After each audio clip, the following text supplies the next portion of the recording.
Master Your Emotions. A Practical Guide to Overcome Negativity and Better Manage Your Feelings. By Thibaut Meurisse. Introduction. The mind in its own place, and in itself, can make a heaven of hell, a hell of heaven. John Milton, poet. We all experience a wild range of emotions throughout our lives. I had to admit, while writing this book, I experienced highs and lows myself. At first, I was filled with excitement and thrilled at the idea of providing people with a guide to help them understand their emotions. I imagined how readers' lives would improve as they learned to control their emotions. My motivation was high and I couldn't help but imagine how great the book would be. Or so I thought. After the initial excitement, the time came to sit down to write the actual book, and that's when the excitement wore off pretty quickly. Ideas that looked great in my mind suddenly felt dull. My writing seemed boring, and I felt as though I had nothing substantive or valuable to contribute. Sitting at my desk and writing became more challenging each day. I started losing confidence. Who was I to write a book about emotions if I couldn't even master my own emotions? How ironic.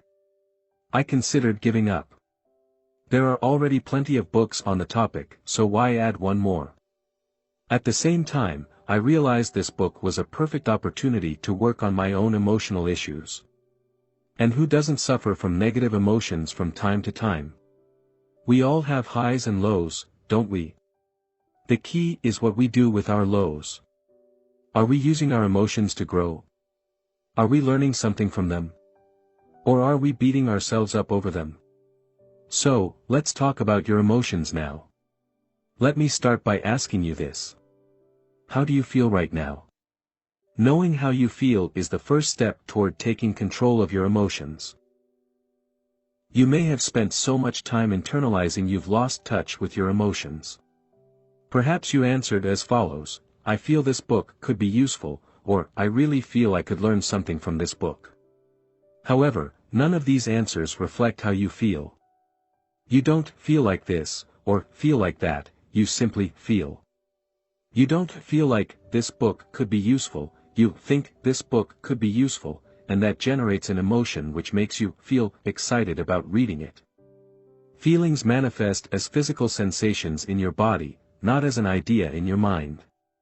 Perhaps, the reason the word feel is so often overused or misused is because we don't want to talk about our emotions. So, how do you feel now? Why is it important to talk about emotions? How you feel determines the quality of your life. Your emotions can make your life miserable or truly magical. That's why they are among the most important things to focus on. Your emotions color all your experiences. When you feel good, everything seems, feels, or tastes better. You also think better thoughts. Your energy levels are higher and possibilities seem limitless. Conversely, when you feel depressed, everything seems dull. You have little energy and you become unmotivated. You feel stuck in a place, mentally and physically, you don't want to be, and the future looks gloomy. Your emotions can also act as a powerful guide. They can tell you something is wrong and allow you to make changes in your life. As such, they may be among the most powerful personal growth tools you have. Sadly, neither your teachers nor your parents taught you how emotions work or how to control them. I find it ironic that just about anything comes with a how-to manual, while your mind doesn't.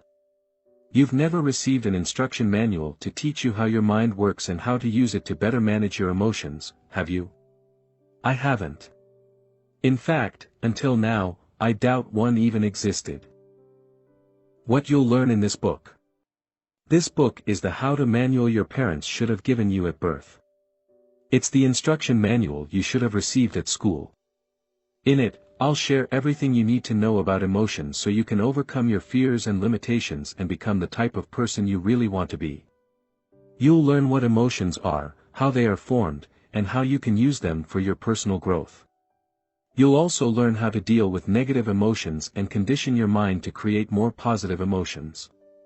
It is my sincere hope and expectation that, by the end of this book, you will have a clear understanding of what emotions are and will have all the tools you need to start taking control of them. More specifically, this book will help you understand what emotions are and how they impact your life, identify negative emotions that control your life and learn to overcome them, change your story to take better control over your life and create a more compelling future, and reprogram your mind to experience more positive emotions. Here is a more detailed summary of what you'll learn in this book. In Part 1, we'll discuss what emotions are. You'll learn why you are wired to focus on negativity and what you can do to counter this effect. You'll also discover how your beliefs impinge upon your emotions. Finally, you'll learn how negative emotions work and why they are so tricky.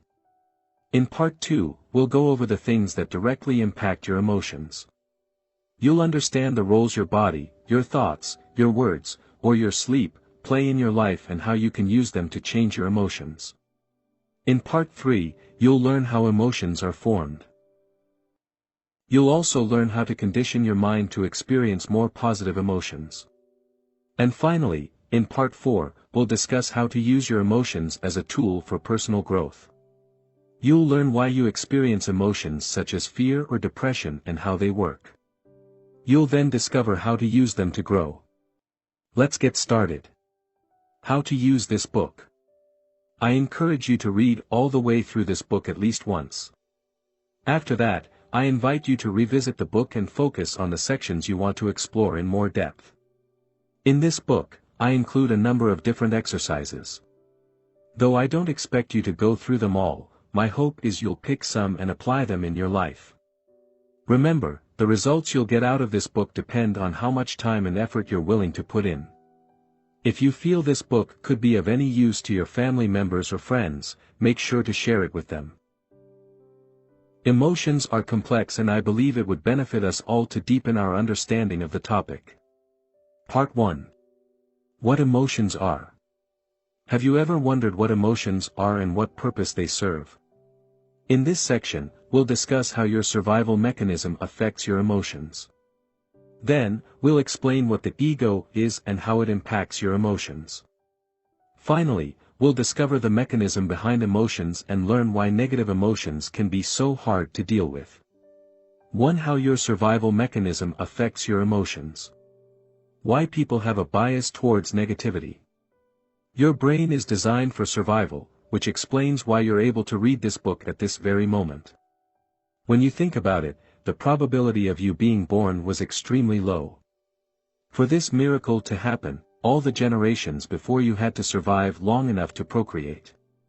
In their quest for survival and procreation, they must have faced death hundreds or perhaps thousands of times. Fortunately, unlike your ancestors, you're, probably, not facing death every day. In fact, in many parts of the world, life has never been safer. Yet, your survival mechanism hasn't changed much. Your brain still scans your environment looking for potential threats. In many ways, some parts of your brain have become obsolete. While you may not be seconds away from being eaten by a predator, your brain still gives significantly more weight to negative events than to positive ones. Fear of rejection is one example of a bias toward negativity. In the past, being rejected from your tribe would reduce your chances of survival significantly. Therefore, you learn to look for any sign of rejection, and this became hardwired in your brain. Nowadays, being rejected often carries little or no consequence to your long-term survival. You could be hated by the entire world and still have a job, a roof and plenty of food on the table, yet, your brain is still programmed to perceive rejection as a threat to your survival. This is why rejection can be so painful. While you know most rejections are no big deal, you nevertheless feel the emotional pain. If you listen to your mind, you may even create a whole drama around it. You may believe you aren't worthy of love and dwell on a rejection for days or weeks. Worse still, you may become depressed as a result of this rejection. In fact, one single criticism can often outweigh hundreds of positive ones. That's why, an author with 55-star reviews is likely to feel terrible when they receive a single one-star review. While the author understands the one-star review isn't a threat to her survival, her authorial brain doesn't. It likely interprets the negative review as a threat to her ego, which triggers an emotional reaction. The fear of rejection can also lead you to overdramatize events. If your boss criticized you at work, your brain may see the event as a threat and you now think, what if I'm fired? What if I can't find a job quickly enough and my wife leaves me? What about my kids? What if I can't see them again? While you are fortunate to have such an effective survival mechanism, it is also your responsibility to separate real threats from imaginary ones. If you don't, you'll experience unnecessary pain and worry that will negatively impact the quality of your life. To overcome this bias towards negativity, you must reprogram your mind. One of a human being's greatest powers is our ability to use our thoughts to shape our reality and interpret events in a more empowering way. This book will teach you how to do this. Action Step. Complete the corresponding exercise in the workbook, Section 1. What emotions are, 1. Bias towards negativity. Why your brain's job isn't to make you happy. Your brain's primary job is not to make you happy, but to ensure your survival. Thus, if you want to be happy, you must take control of your emotions rather than hoping you'll be happy because it's your natural state. In the following section, we'll discuss what happiness is and how it works. How dopamine can mess with your happiness. Dopamine is a neurotransmitter which, among other functions, plays a major role in rewarding certain behaviors. When dopamine is released into specific areas of your brain, the pleasure centers, you get a high. This is what happens during exercise, when you gamble, have sex, or eat great food. One of the roles of dopamine is to ensure you look for food so you don't die of starvation, and you search for a mate so you can reproduce. Without dopamine, our species would likely be extinct by now. It's a pretty good thing, right? Well, yes and no. In today's world, this reward system is, in many cases, obsolete. While in the past, dopamine was linked to our survival instinct, the release of dopamine can now be generated artificially. A great example of this effect is social media, which uses psychology to suck as much time as possible out of your life. Have you noticed all these notifications that pop up constantly? They're used to trigger a release of dopamine so you stay connected, and the longer you stay connected, the more money the services make. Watching pornography or gambling also leads to a release of dopamine, which can make these activities highly addictive. Fortunately, we don't need to act each time our brain releases dopamine. For instance, we don't need to constantly check our Facebook news feeds just because it gives us a pleasurable shot of dopamine. Today's society is selling a version of happiness that can make us unhappy. We've become addicted to dopamine largely because of marketers who have found effective ways to exploit our brains. We receive multiple shots of dopamine throughout the day and we love it. But is that the same thing as happiness? Worse than that, dopamine can create real addictions with severe consequences on our health. Research conducted at Tulane University showed that, when given permission to self-stimulate their pleasure center, participants did it an average of 40 times per minute. They chose the stimulation of their pleasure center over food, even refusing to eat when hungry. Korean, Lee Sung-seop is an extreme case of this syndrome. In 2005, Mr. Seop died after playing a video game for 58 hours straight with very little food or water, and no sleep. The subsequent investigation concluded the cause of death was heart failure induced by exhaustion and dehydration. He was only 28 years old. To take control of your emotions, it is essential you understand the role dopamine plays and how it affects your happiness. Are you addicted to your phone? Are you glued to your TV? Or maybe you spend too much time playing video games. Most of us are addicted to something. For some people it's obvious, but for others, it's more subtle. For instance, you could be addicted to thinking. To better control your emotions, it is important to shed the light on your addictions as they can rob you of your happiness. The "one day I will" myth. Do you believe that one day you will achieve your dream and finally be happy? This is unlikely to happen.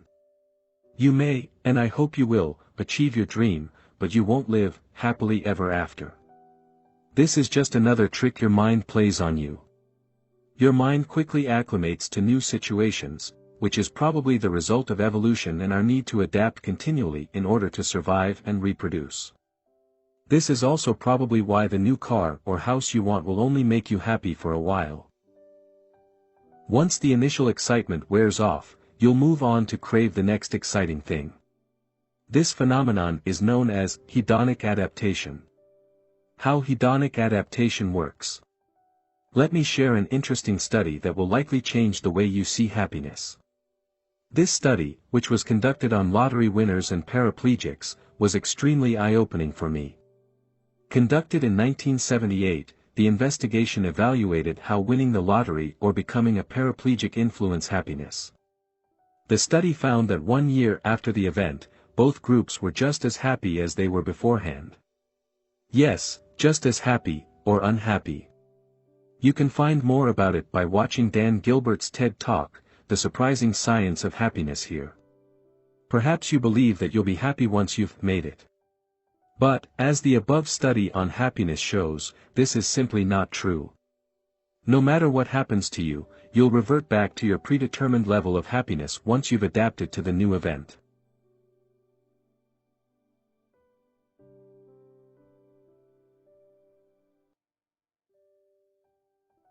This is how your mind works.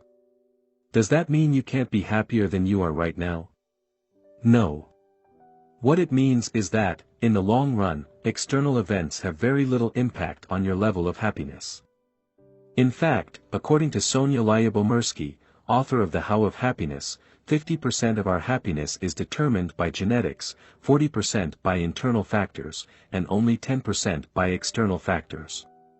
These external factors include such things as whether we're single or married, rich or poor, and similar social influences. This suggests, only 10% of your happiness is linked to external factors, which is probably way less than you thought. The bottom line is this: your attitude towards life influences your happiness, not what happens to you.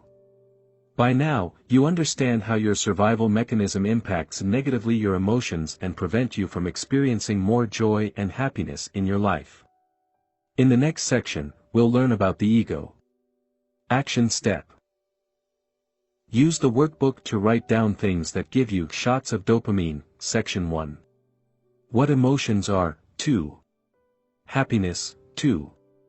What is the ego? Your survival mechanism is not the only factor affecting your emotions. Your ego also plays a major role in shaping the way you feel. Thus, to gain more control over your emotions, it is fundamental you understand what your ego is and how it works. Now, let's clarify what we mean by ego.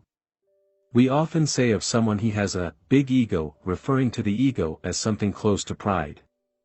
While pride is certainly a manifestation of ego, that's only one part of it. You may show no pride and appear humble while still being controlled by your ego. So, what is the ego? The ego refers to the self-identity you've constructed throughout your life. How was this identity created? Put simply, the ego was created through your thoughts and, as a mind-created identity, has no concrete reality. Events that happen to you bear no meaning in themselves. You give them meaning only through your interpretation of those events. Additionally, you accept things about yourself because people told you to do so. What's more, you identify with your name, your age, your religion, your political belief, or your occupation in a similar way. This attachment has consequences. As we'll see later in this book, attachment creates beliefs, and these beliefs lead you to experience certain emotions. For instance, you may become offended when people criticize your religion or attack your political principles. Note that throughout this book, we'll refer to the ego as your story or your identity, using these words interchangeably. Are you aware of your ego? Your understanding of the way your ego works depends on your level of self-awareness.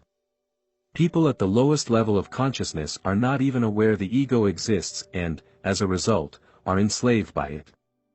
On the other hand, highly self-conscious people can see through their ego. They understand how belief works and how excessive attachment to a set of beliefs can create suffering in their life. In effect, these individuals become the master of their mind and are at peace with themselves. Note that the ego is neither good nor bad, it's just a result of a lack of self-awareness. It fades away as you become aware of it, since ego and awareness cannot coexist. Your ego's need for an identity. Your ego is a selfish entity, only concerned about its own survival. Interestingly, it's rather similar to your brain in the way it operates. It has its own survival mechanism and will do whatever it can to persist. As with your brain, its primary concern is neither your happiness nor your peace of mind.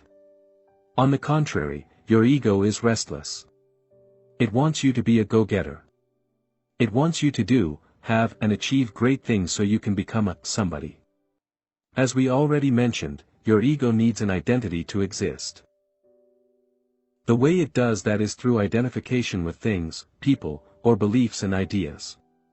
Now, let's look at some of the things your ego identifies with to strengthen its identity: physical items. The ego likes to identify with physical things. Needless to say, it thrives in today's world. Perhaps, we can say capitalism and the consumer society we're living in today is the creation of collective egos, which is why it has been the dominant economic model in the recent decades. Marketers perfectly understand people's need to identify with things. They know people don't just buy a product, they also buy the emotions or story attached to the product. Often, you buy certain clothes or a particular car because you want to tell a story about yourself. For instance, you may want to enhance your status, look cool or express your unique personality, and choose the products most closely associated with these ideals. This is how the ego works. It uses things to create a story you can identify with. It doesn't mean things are wrong per se. It's a negative issue only when you become overly attached to things, believing they can fulfill you, which they can't. Your body. Most people derive their self-worth from their physical appearance. Your ego loves the way you look because it is the easiest thing to recognize and quantify.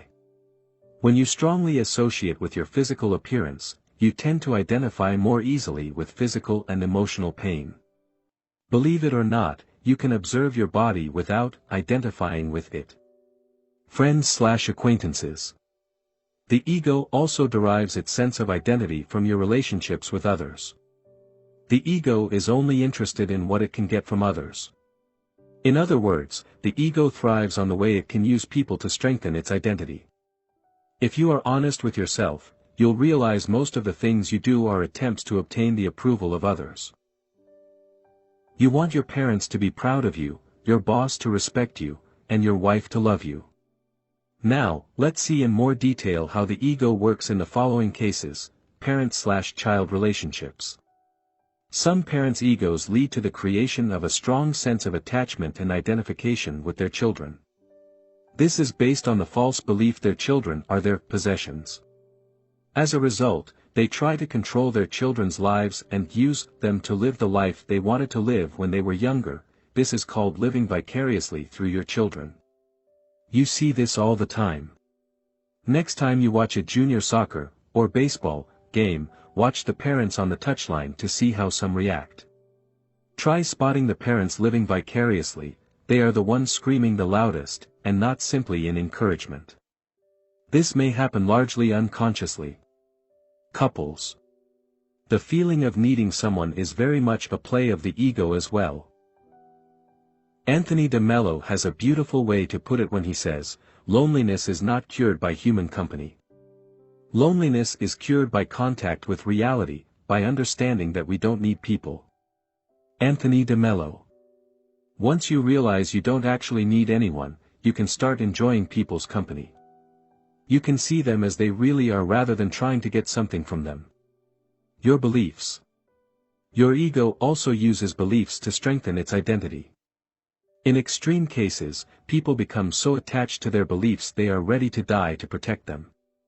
Worse still, they are willing to kill people who disagree with them. Religion is a perfect illustration of the dangers of excessive attachment to beliefs. The ego will use any belief to strengthen its identity, whether these beliefs are religious, political, or metaphysical. Other objects of identification. Now let's have a look at a non-exhaustive list of things your ego generally derives its identity from: your body, your name, your gender, your nationality, your culture, your family/friends, your beliefs, political beliefs, religious, etc. Your personal story, your interpretation of the past, your expectations regarding the future. Your problems, illnesses, financial situation, victim mindset, etc. Your age. Your job. Your social status. Your role, as employee, homemaker, parental status, employment status, etc. Material items, your house, car, clothes, phone, etc. Your desires. The ego's main characteristics. Here are some main characteristics of the ego. The ego tends to equate having with being, which is why the ego likes to identify with objects. The ego lives through comparison. Your ego likes to compare itself with other egos. The ego is never satisfied. Your ego always wants more. More fame, more stuff, more recognition, and so on. The ego's sense of self-worth often depends on the worth you have in the eyes of others. Your ego needs the approval of other people to feel valued. The ego's need to feel superior. Your ego wants to feel superior to other egos. It wants to stand out and needs to create artificial separations to do that. Here are some stratagems it employs, enhancing its value through people. If you have smart/famous friends, your ego will associate with them to strengthen its identity. This is why some people love to tell others how smart, rich or famous their friends are. Gossiping. People gossip because it makes them feel different and superior in some way. This is why some people like to put other people down and talk behind their back. It makes them, and everybody else in their gossiping group, feel superior. Manifesting an inferiority complex. This hides a desire to be better than others. Yes, even in this case, people want to feel superior. Manifesting a superiority complex. This hides the fear of not being good enough. Looking for fame. This offers the illusion of superiority, which is why people often dream of becoming famous. Being right. The ego loves to be right. It's a great way for it to affirm its existence. Have you noticed that everybody, from Adolf Hitler to Nelson Mandela, believe they're doing the right thing? Most people think they are correct. But can everybody be right? Complaining. When people complain, by definition they believe they are right and others are wrong. It works with objects as well. Have you ever bumped into a table and complained or even insulted it? I have, and the darn table was wrong to be in my way, wasn't it? Seeking attention. The ego likes to stand out. It loves recognition, praise or admiration. To seek attention, people may also commit crimes, wear eccentric clothes, or have tattoos all over their body. Your ego's impact on your emotion. Understanding the way your ego works can help you better control your emotions. To do this, you must first realize your current story is the result of a strong identification with people, things or ideas. This strong identification is the root of many of the negative emotions you experience in your life. For instance, when life doesn't unfold according to your personal story you get upset, or when someone challenges one of your beliefs you become defensive. In short, most of your emotions are based on your personal story and the way you perceive the world. As you replace your current story with a more empowering one, while, at the same time, letting go of your excessive attachment to things, people or ideas, you will be able to experience more positive emotions. Later in this book, we'll see how you can change the way you interpret events. Action step. Take a few minutes to answer the questions in the workbook, Section 1. What emotions are? 3. The nature of the ego. 3. The nature of emotions. Emotions can be tricky. In this section, we'll discuss in depth how they work. By understanding the mechanism behind emotions, you'll be able to manage them more effectively as they arise. The first thing to understand is that emotions come and go. One moment you feel happy, the next you feel sad. While you do have some control over your emotions, you must also recognize their unpredictable nature. If you expect to be happy all the time, you set yourself up for failure. You then risk blaming yourself when you fail to be happy, or even worse, beat yourself up for it. To start taking control of your emotions, you must accept they are transient. You must learn to let them pass without feeling the need to identify strongly with them. You must allow yourself to feel sad without adding commentaries such as, "I shouldn't be sad," or "What's wrong with me?" Instead, you must allow reality to just be. No matter how mentally tough you are, you'll still experience sadness, grief or depression in your life, hopefully not at the same time, and not continually. At times, you'll feel disappointed, betrayed, insecure, resentful or ashamed. You'll doubt yourself and doubt your ability to be the person you want to be. But that's okay because emotions come, but, more importantly, they go. Your negative emotions are not bad or useless. You may blame yourself for experiencing negative emotions or, perhaps, you see yourself as mentally weak. You may even believe something is wrong with you. However, despite what your inner voice may say, your emotions aren't bad. Emotions are simply emotions. Nothing more. As such, being depressed doesn't make you less of a person than you were 3 weeks ago when you were happy. Feeling sad now doesn't mean you'll never be able to laugh again. Remember this: the way you interpret emotions, as well as the blame game you engage in, creates suffering, not the emotions themselves. In fact, negative emotions can actually be helpful.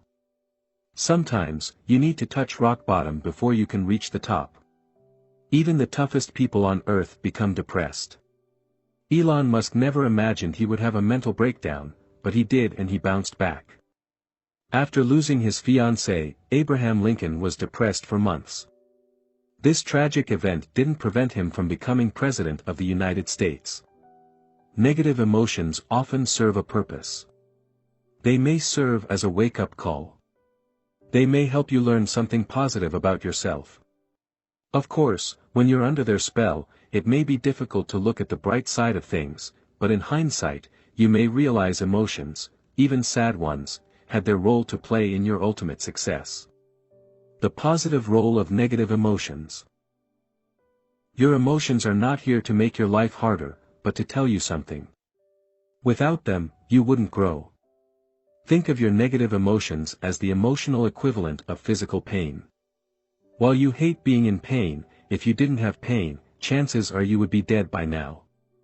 Physical pain sends a powerful signal that something is wrong, nudging you to take action of some kind.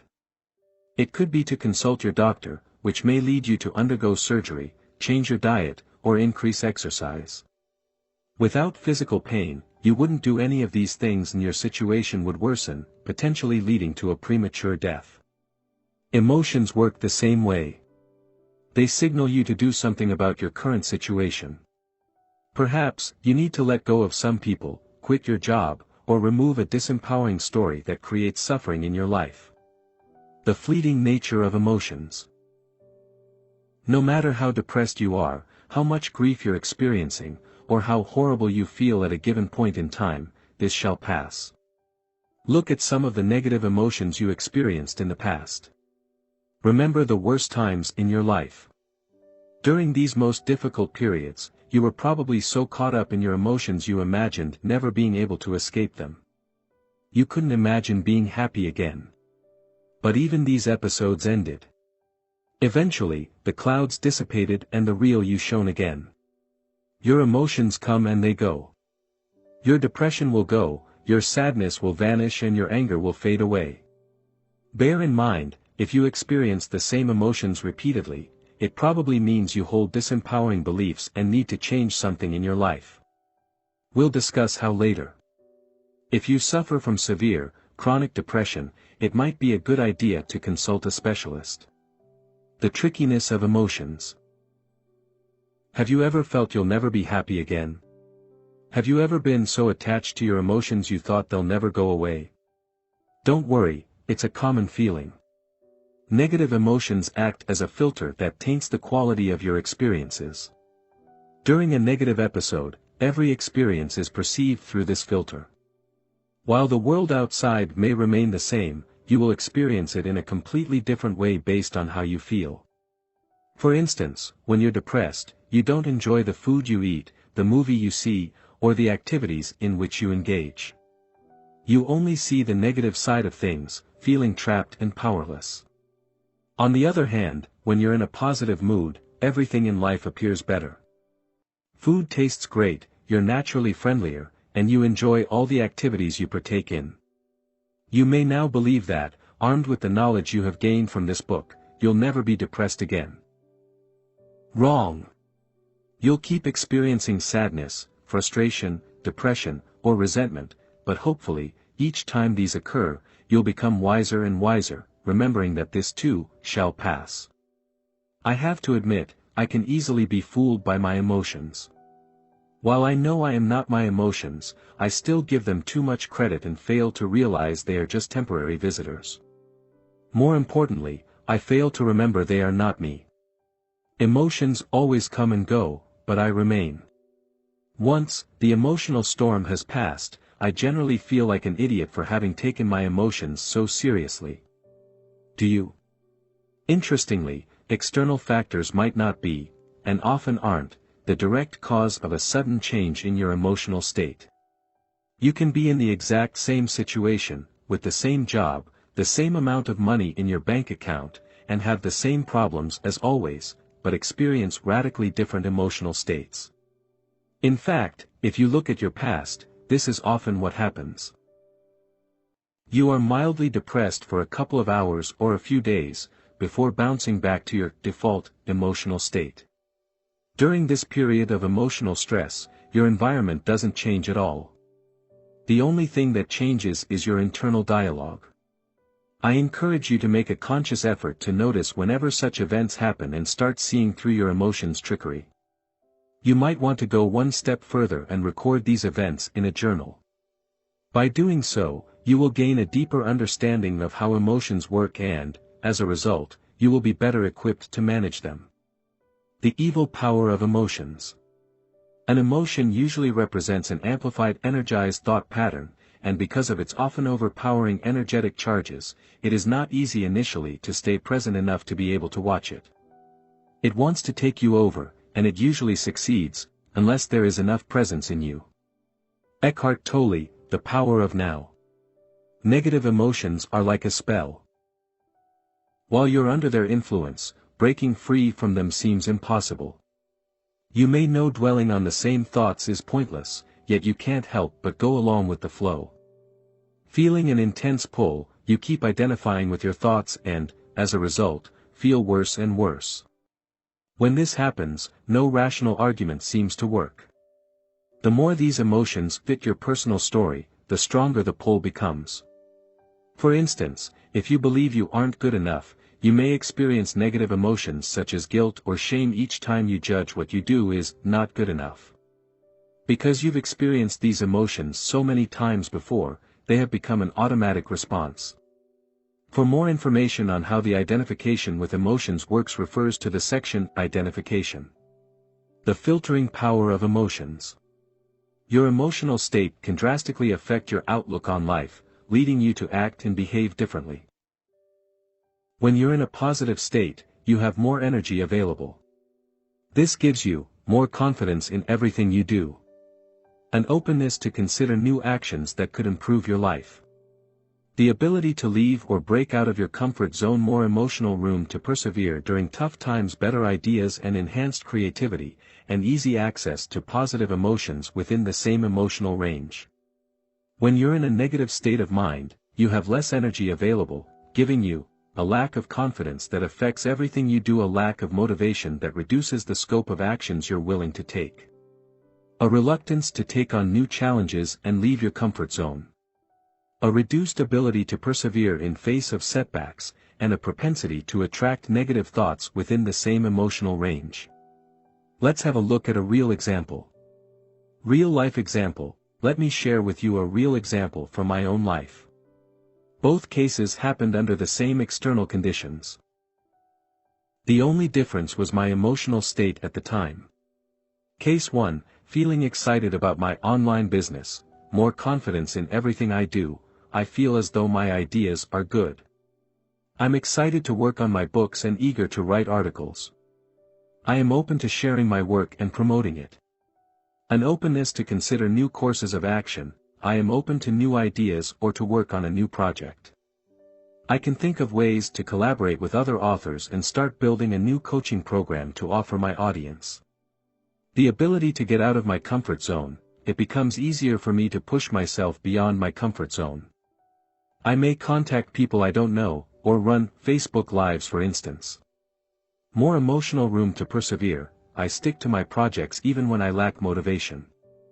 Better ideas and enhanced creativity, I am open to new ideas. I might come up with new ideas for books, articles or other creative projects. Easy access to more positive emotions, I attract more positive emotions. At the same time, my mind rejects negative thoughts more easily, by refusing to identify with them. Case 2, feeling mildly depressed due to my lack of results, a lack of confidence, I start doubting myself and all the projects I'm currently working on. Suddenly, everything I do becomes useless or not good enough. Thoughts like, what's the point, I'm not going to make it, or I'm stupid, cross my mind. Needless to say, promoting myself becomes a major challenge. A lack of motivation, I don't feel like doing anything. I'm attacked by, and am unable to escape, negative thoughts. I have the same negative thoughts again and again, which repeat like a broken record. They seem so real and taint all my experiences. A difficulty to take on new challenges, I have little energy left over to leave my comfort and undertake challenging projects.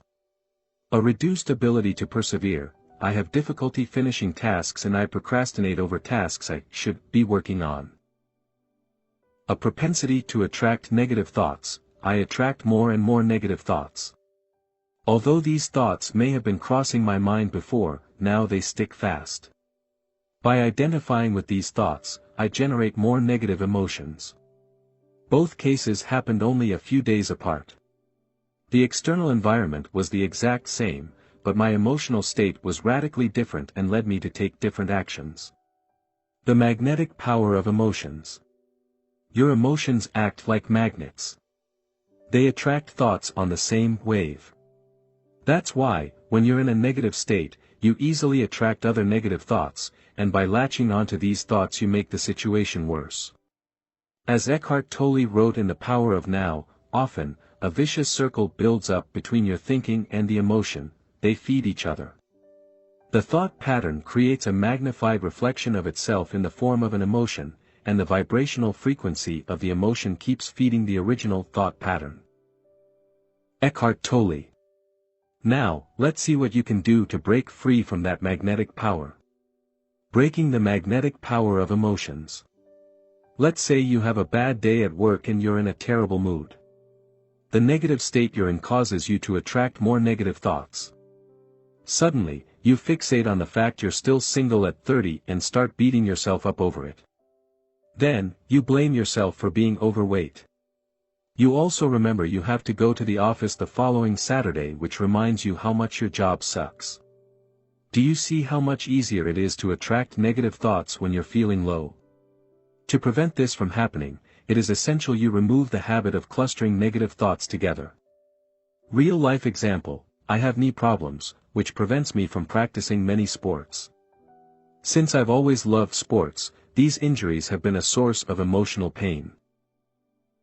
Fortunately, I seldom feel pain in my knees, but when I do, it can trigger negative emotions. One day, as I was observing my thought process, we all have different hobbies, haven't we? I realized experiencing pain in my knees negatively affected my mood, triggering more negative emotions in a negative feedback loop. The pain would cause me to focus on all the things that were going wrong, from my work to my personal life. As a result, I would experience negative emotions for hours, or even days. The point I'm making is, no matter how great your life is, if you spend most of your time focusing on your problems, you'll become depressed. Thus, to reduce negative emotions, you must learn to compartmentalize your issues. Don't let your mind overdramatize things by clustering unrelated issues. It will only make you feel worse. Instead, remember that negative emotions exist only in your mind. Taken separately, most of your issues aren't such a big deal, and there is no rule that says you have to solve them all at once. Start noticing how you feel. Record your negative emotions. Look at what triggers them. The more you do this, the more you will uncover certain patterns. For example, let's say you felt sad for a couple of days. Ask yourself the following questions. What triggered my emotions? What fueled them over the 2-day period? What story was I telling myself? How and why did I get out of my slump?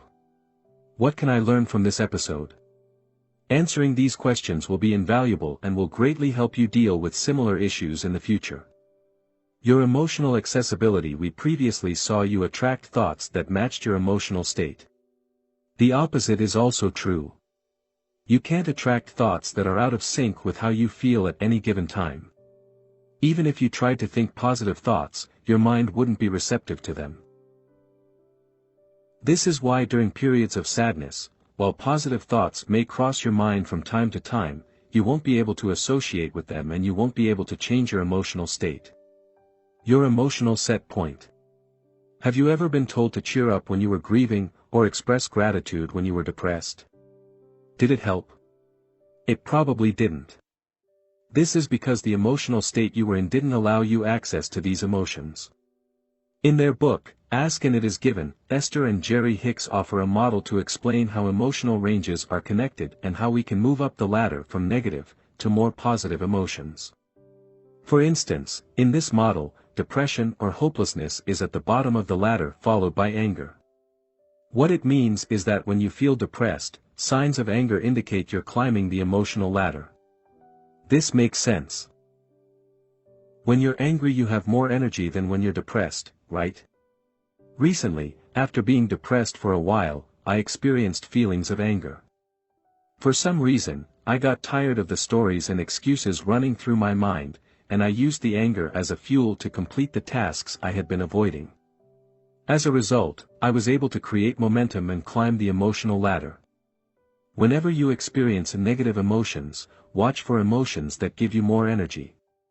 So-called negative emotions like anger can help you overcome even more disempowering emotions, like hopelessness. Only you know how you feel. Therefore, if anger feels better, accept it. Emotions and mental suffering. Did you know you create a lot of unnecessary pain in your life? Each time you lock onto a thought, or hold on to an emotion, you suffer. A great example of this is how you react to physical pain. Whenever you feel pain, your first reaction is to interpret it. When you do so, you generate negative thoughts. Your identification with these thoughts is what creates mental suffering. Below are some of the thoughts that may cross your mind in these situations.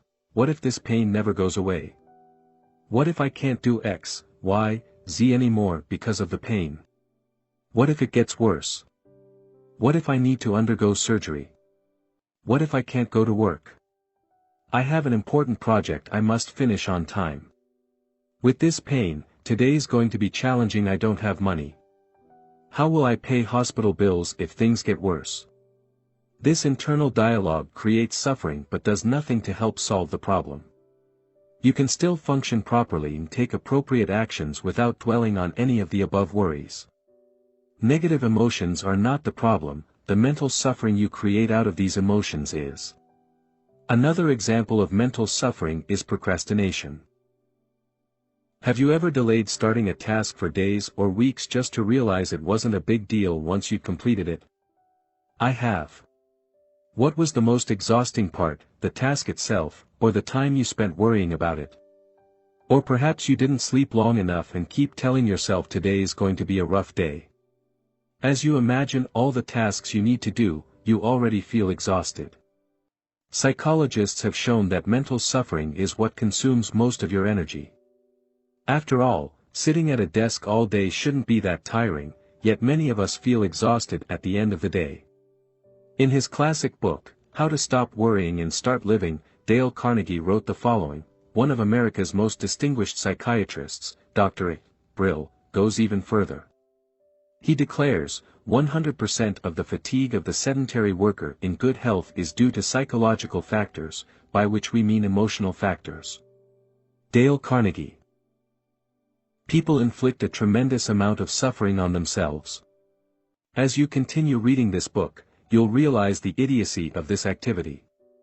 You'll notice people around you dwelling on a past they cannot alter. You'll see your family members and friends worrying about a future they cannot predict. You'll witness people having the same repeated thoughts, running in circles to fight a problem that exists only in their mind. For thousands of years, mystics have told us that problems are in our mind. They have repeatedly invited us to look within. Yet, today, how many people are listening?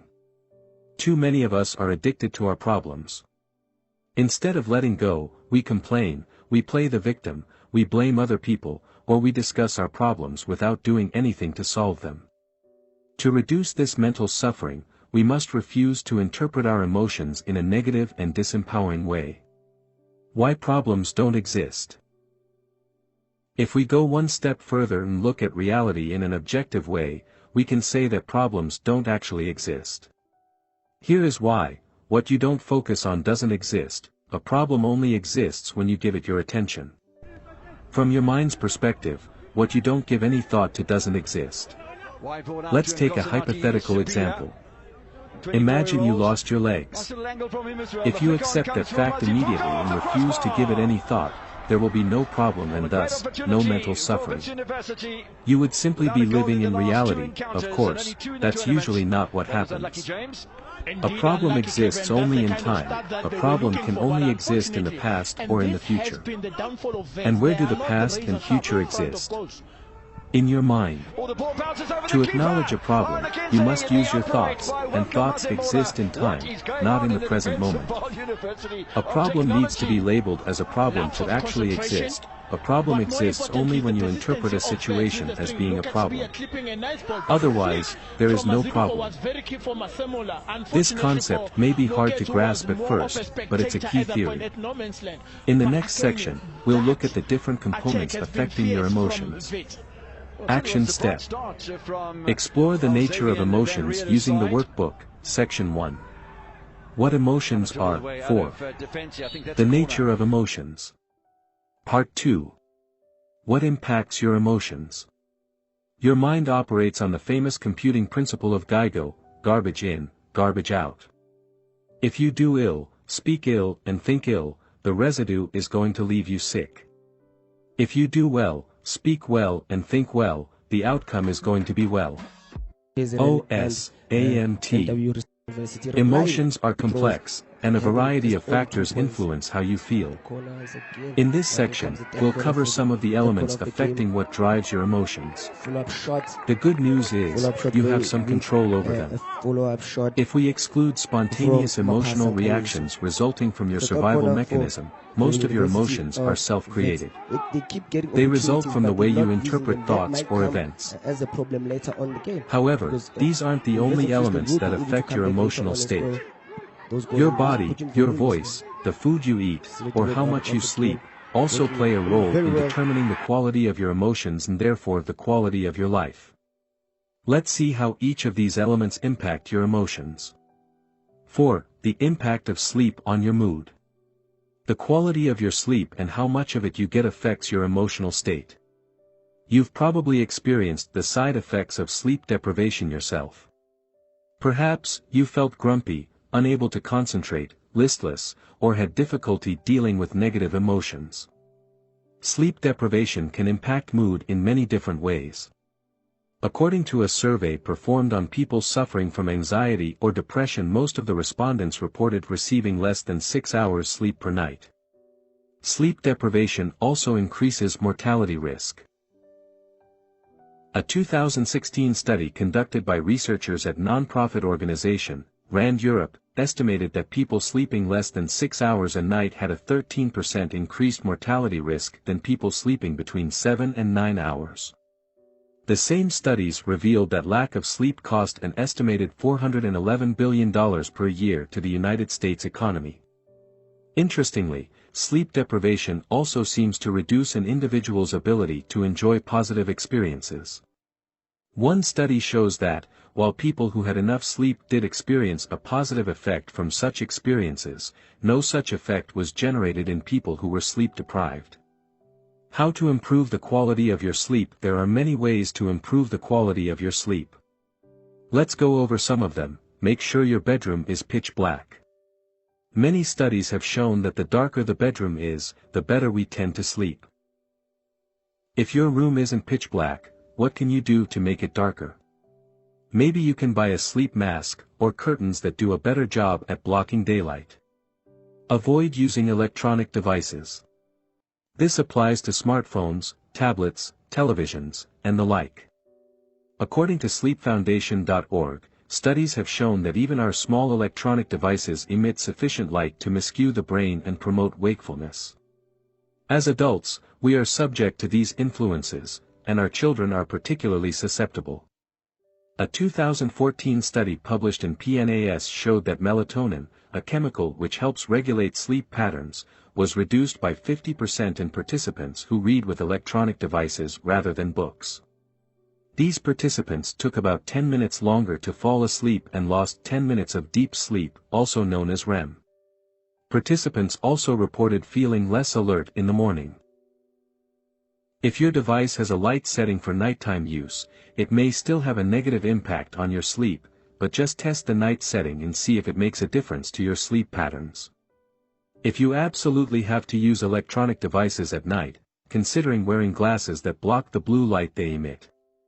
It's best to put the glasses on a few hours before you go to bed. Relax your mind. If you're like me, you may have all kinds of thoughts running through your head when it's time to fall asleep. I tend to get very excited about new ideas I have, or things I want to do. As a result, I often feel as though there are so many things I could have completed during the day, and these feelings make it difficult for me to sleep. Aside from turning off electronic devices before bed, I've found that listening to soothing music really helps. Reading a physical book can also help me relax, as long as I don't get too excited by the book, which has been known to happen. Avoid drinking too much water within 2 hours of going to bed. This one is obvious, but still worth mentioning. If you have to go to the bathroom in the middle of the night, it's going to interrupt your sleep pattern. This, of course, will probably make you more tired the next day. Have an evening ritual. This alone will help you fall asleep more easily. It's best to try going to bed at the same time every night, including the weekends. If you like to go out during the weekend and stay up late, this will present a challenge, but I encourage you to give it a try and see how it goes. An evening ritual will also help you stay on track with your morning ritual. It will be easier to wake up every day at the same time without feeling tired if you have a morning and a nighttime ritual. If you do go out and stay up late during the weekend, one thing you can do is still wake up as early as during the weekdays and have a couple of naps throughout the day as necessary. If you have difficulty sleeping well, try to implement some of the things mentioned above. The best advice I can give you is to keep trying different strategies until you figure out what works best for you. 5. Using your body to influence your emotions. Our bodies change our minds change our behavior, and our behavior changes our outcomes. Amy Cuddy. Social psychologist. Body language and body posture. By changing your body language and your body posture you can alter the way you feel. When you are confident or happy you expand your body, and make yourself bigger. Have you noticed how men straighten their backs, expand their chests, and tighten their stomachs when they see an attractive woman? That's an unconscious behavior designed to show confidence and power, the same way gorillas pound their chests. In one of her experiments, Amy Cuddy, a social psychologist at Harvard Business School, showed that participants who adopted a high-power pose for just 2 minutes displayed characteristics similar to those of confident and powerful people. More specifically, she noticed the following hormonal changes. After adopting a high-power pose for 2 minutes, testosterone increased by 25%. Cortisol decreased by 10%, and risk tolerance increased, with 86% of participants choosing to partake in a game of chance. After adopting a low-power pose for 2 minutes, testosterone decreased by 10%. Cortisol increased by 15%, and risk tolerance decreased, with only 60% of participants choosing to partake in a game of chance. As you can see, you can actually change the way you feel merely by changing your body posture or facial expression. It is what some people call, fake it until you make it. For instance, you can put a smile on your face to make you feel happier. Conversely, you can negatively affect your mood and even create a depression by changing your body posture. David K. Reynolds, in his book Constructive Living, explained how he changed his identity for his alter ego, David Kent, and created a depressed, suicidal patient. The goal was to be accepted as an anonymous patient into various psychiatric facilities to assess them from the inside. Note that he wasn't simulating depression, he was actually depressed. Psychological tests proved it. Here is how he created depression. Depression can be created by sitting slouched in a chair, shoulders hunched, head hanging down. Repeat these words over and over. There's nothing anybody can do. No one can help. It's hopeless. I'm helpless. I give up. Shake your head, sigh, cry. In general, act depressed and the genuine feeling will follow in time. David K. Reynolds, Constructive Living. The benefits of exercising. According to Michael Otto, professor of psychology at Boston University, failing to exercise when you feel bad is like explicitly not taking an aspirin when your head hurts. When the time came for David Kent to bring David K. Reynolds back to life, what do you think he needed to do? He needed to change his body position. Easy to say but hard to do when you're clinically depressed. Of course, he knew that better than anybody else. Still, he had to force himself to become physically active, despite not wanting to do so. As he started increasing his physical activity and getting busy, he felt better and better until he fully recovered. David Kent's story shows that regular exercising improves, not only your physical well-being, but also your mood. Studies have shown that exercising can treat mild to moderate depression as effectively as antidepressants. In one study, James Blumenthal, a clinical psychologist at Duke University, assigned sedentary adults with major depressive disorders to one of 4 groups: supervised exercise, home-based exercise, antidepressant therapy, or a placebo pill.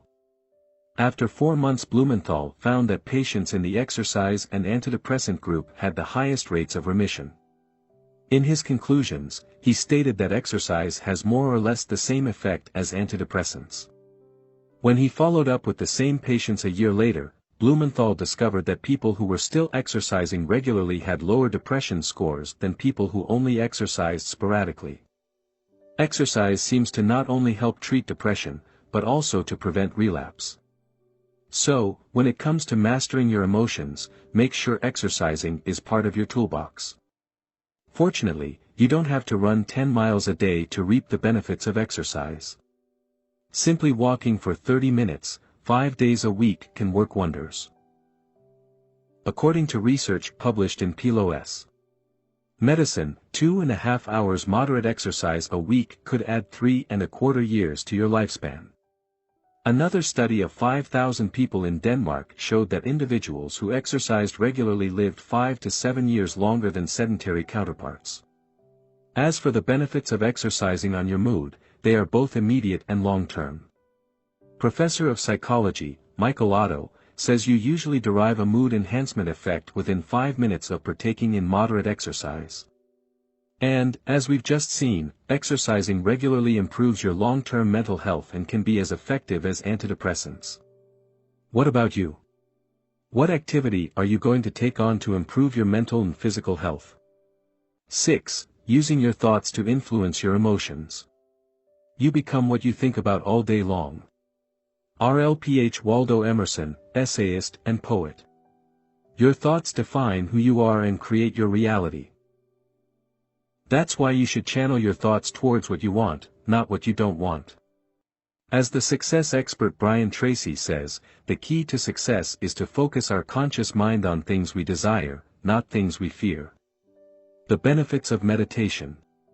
In Buddhism, the mind is often referred to as the monkey mind, because Buddhists believe human thoughts are similar to a monkey relentlessly swinging through trees. They are all over the place and never seem to stop. Meditation helps tame the monkey and cure it of restlessness. As you meditate, you become aware of the incessant flow of thoughts popping into your mind. With practice, you learn to distance yourself from thoughts, reducing their power and their impact. As a result, you'll experience less negative emotions and feel more at peace. The benefits of visualization. Did you know your subconscious can't clearly distinguish real experiences from fake ones? This means you can trick your mind by simulating desired experiences through visualization. The more details you visualize, the more your brain will interpret the experience as real. By using visualization to elicit positive feelings such as gratitude, excitement, or joy, you can condition your mind to experience more positive emotions, as we'll see in more depth in the section, Conditioning Your Mind. 7. Using your words to influence your emotions. Your words have more impact on your thoughts and behaviors than you might realize. Because your thoughts, words, and behaviors are all interconnected, they influence each other. For instance, when you lack confidence, you use certain words such as, "I'll try," "I hope," or "I wish." Conversely, using specific words can make you feel less confident. This also means you can boost your confidence by using certain words such as, "I will."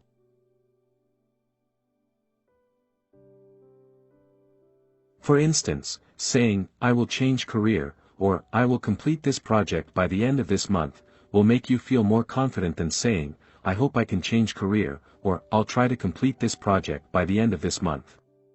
To enhance your confidence, replace words that show self-doubt with words that display confidence as shown below.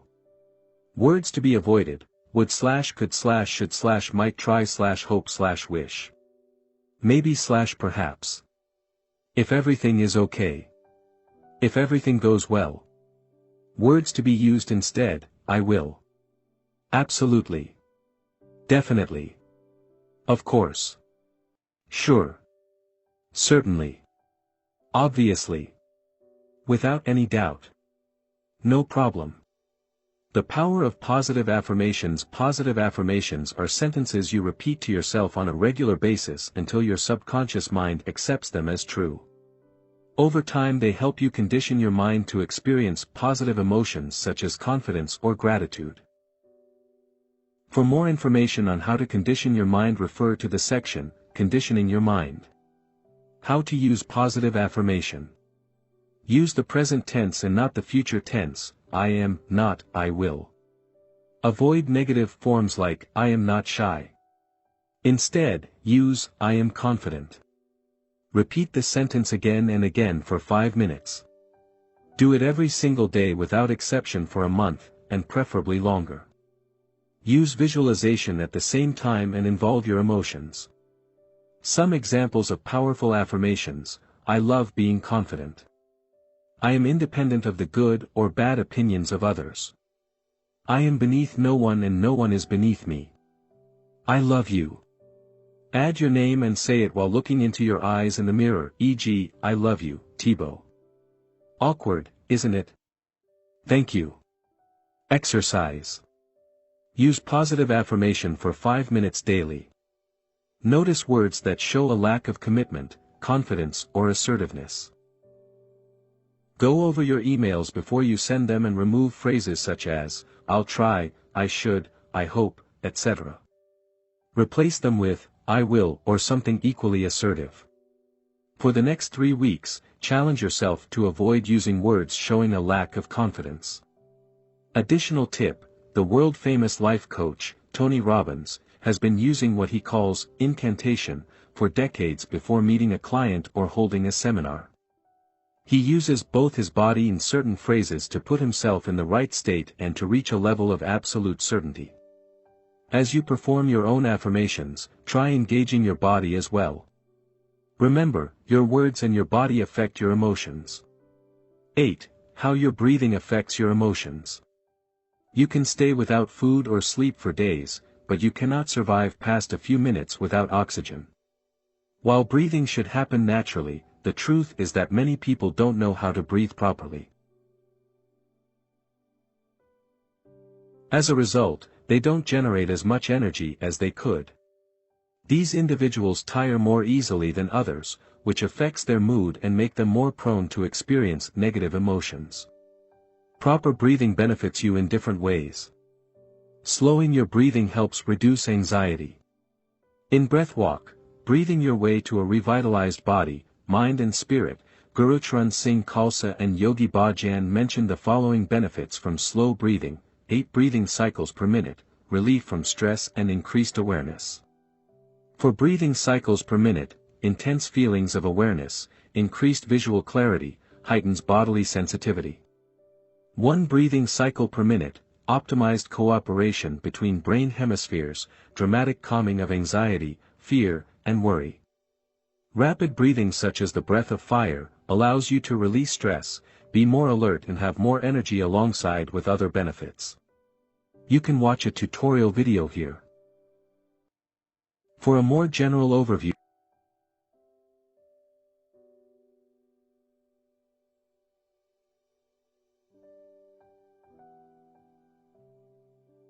on how to breathe properly, I invite you to watch the video here. For more on how to use breathing to change your mood, you can refer to Breathwalk, Breathing Your Way to a Revitalized Body, Mind and Spirit, or search out other books on breathing. 9. How your environment affects your emotions. Your environment also influences the way you feel. By environment, I mean everything around you can affect you in some way. It could be people you hang out with, TV shows you watch, or the place you live. For instance, negative relatives may drag you down, while a messy desk may be demotivating. I've noticed that when I feel demotivated, decluttering my desk, cleaning my room, or reorganizing files on my computer often gives me a boost of motivation. For more on how you can use your environment to change your emotions, see the section, Changing Your Environment. 10. How music affects your emotions. We all know music affects our mood. Who hasn't listened to Rocky's song while working out? For instance, music can help you relax when you're tired, motivate you when you're in a slump, help you persevere when you're at the gym, help you access feelings of gratitude, and put you in a positive mood state. Some studies have shown that listening to positive music can help people boost their mood. In a study conducted in 2012, participants reported higher positive mood after listening to a positive song for just 12 minutes, 5 times, over a 2-week period. Interestingly, it only worked with participants who were told to make an effort to boost their mood. Other participants didn't report such mood improvement. Another study conducted in 2014 showed that music can help reduce negative mood and boost self-esteem as indicated below. Specifically, the most significant results of the music interventions on the psychological side can be identified in the aspects more closely related to mood, especially in the reduction of the depressive and anxieties component, and in the improvement of the emotional expression, communication and interpersonal skills, self-esteem and quality of life. Valerie N. Stratton, Ph.D. and Annette H. Zalanowski, of Penn State University, also studied the effect of music on mood. They asked their students to keep music diaries for 2 weeks. Stratton concluded that, not only did our sample of students report more positive emotions after listening to music, but their already positive emotions were intensified by listening to music. Interestingly, the music genre and the context in which students listened to the music didn't affect the result. Students' mood improved whether they listened to rock or classical music, or whether they were at home, driving, or socializing. Using music to condition your mind. You can go one step further and use the power of music to condition your mind by creating playlists tailored to your emotional needs. Building playlists is time-consuming, but well worth the effort. The world-class endurance athlete and coach, Christopher Bergland, uses music to help him stay motivated and perform at his best. This is what he wrote in an article published in Psychology Today. As an athlete, I developed an ideal mindset for peak performance and used an arsenal of time-tested songs to fortify this alter ego and invincible state of mind. During my training and races it became obvious that even in really horrible weather conditions, or when I was physically suffering, that I could use music, and my imagination, to create a parallel universe that had little to do with reality. I used music to stay optimistic and see the glass as perpetually half full while doing ultra-endurance races. You can use music as a tool when you work out or in your daily life the same way.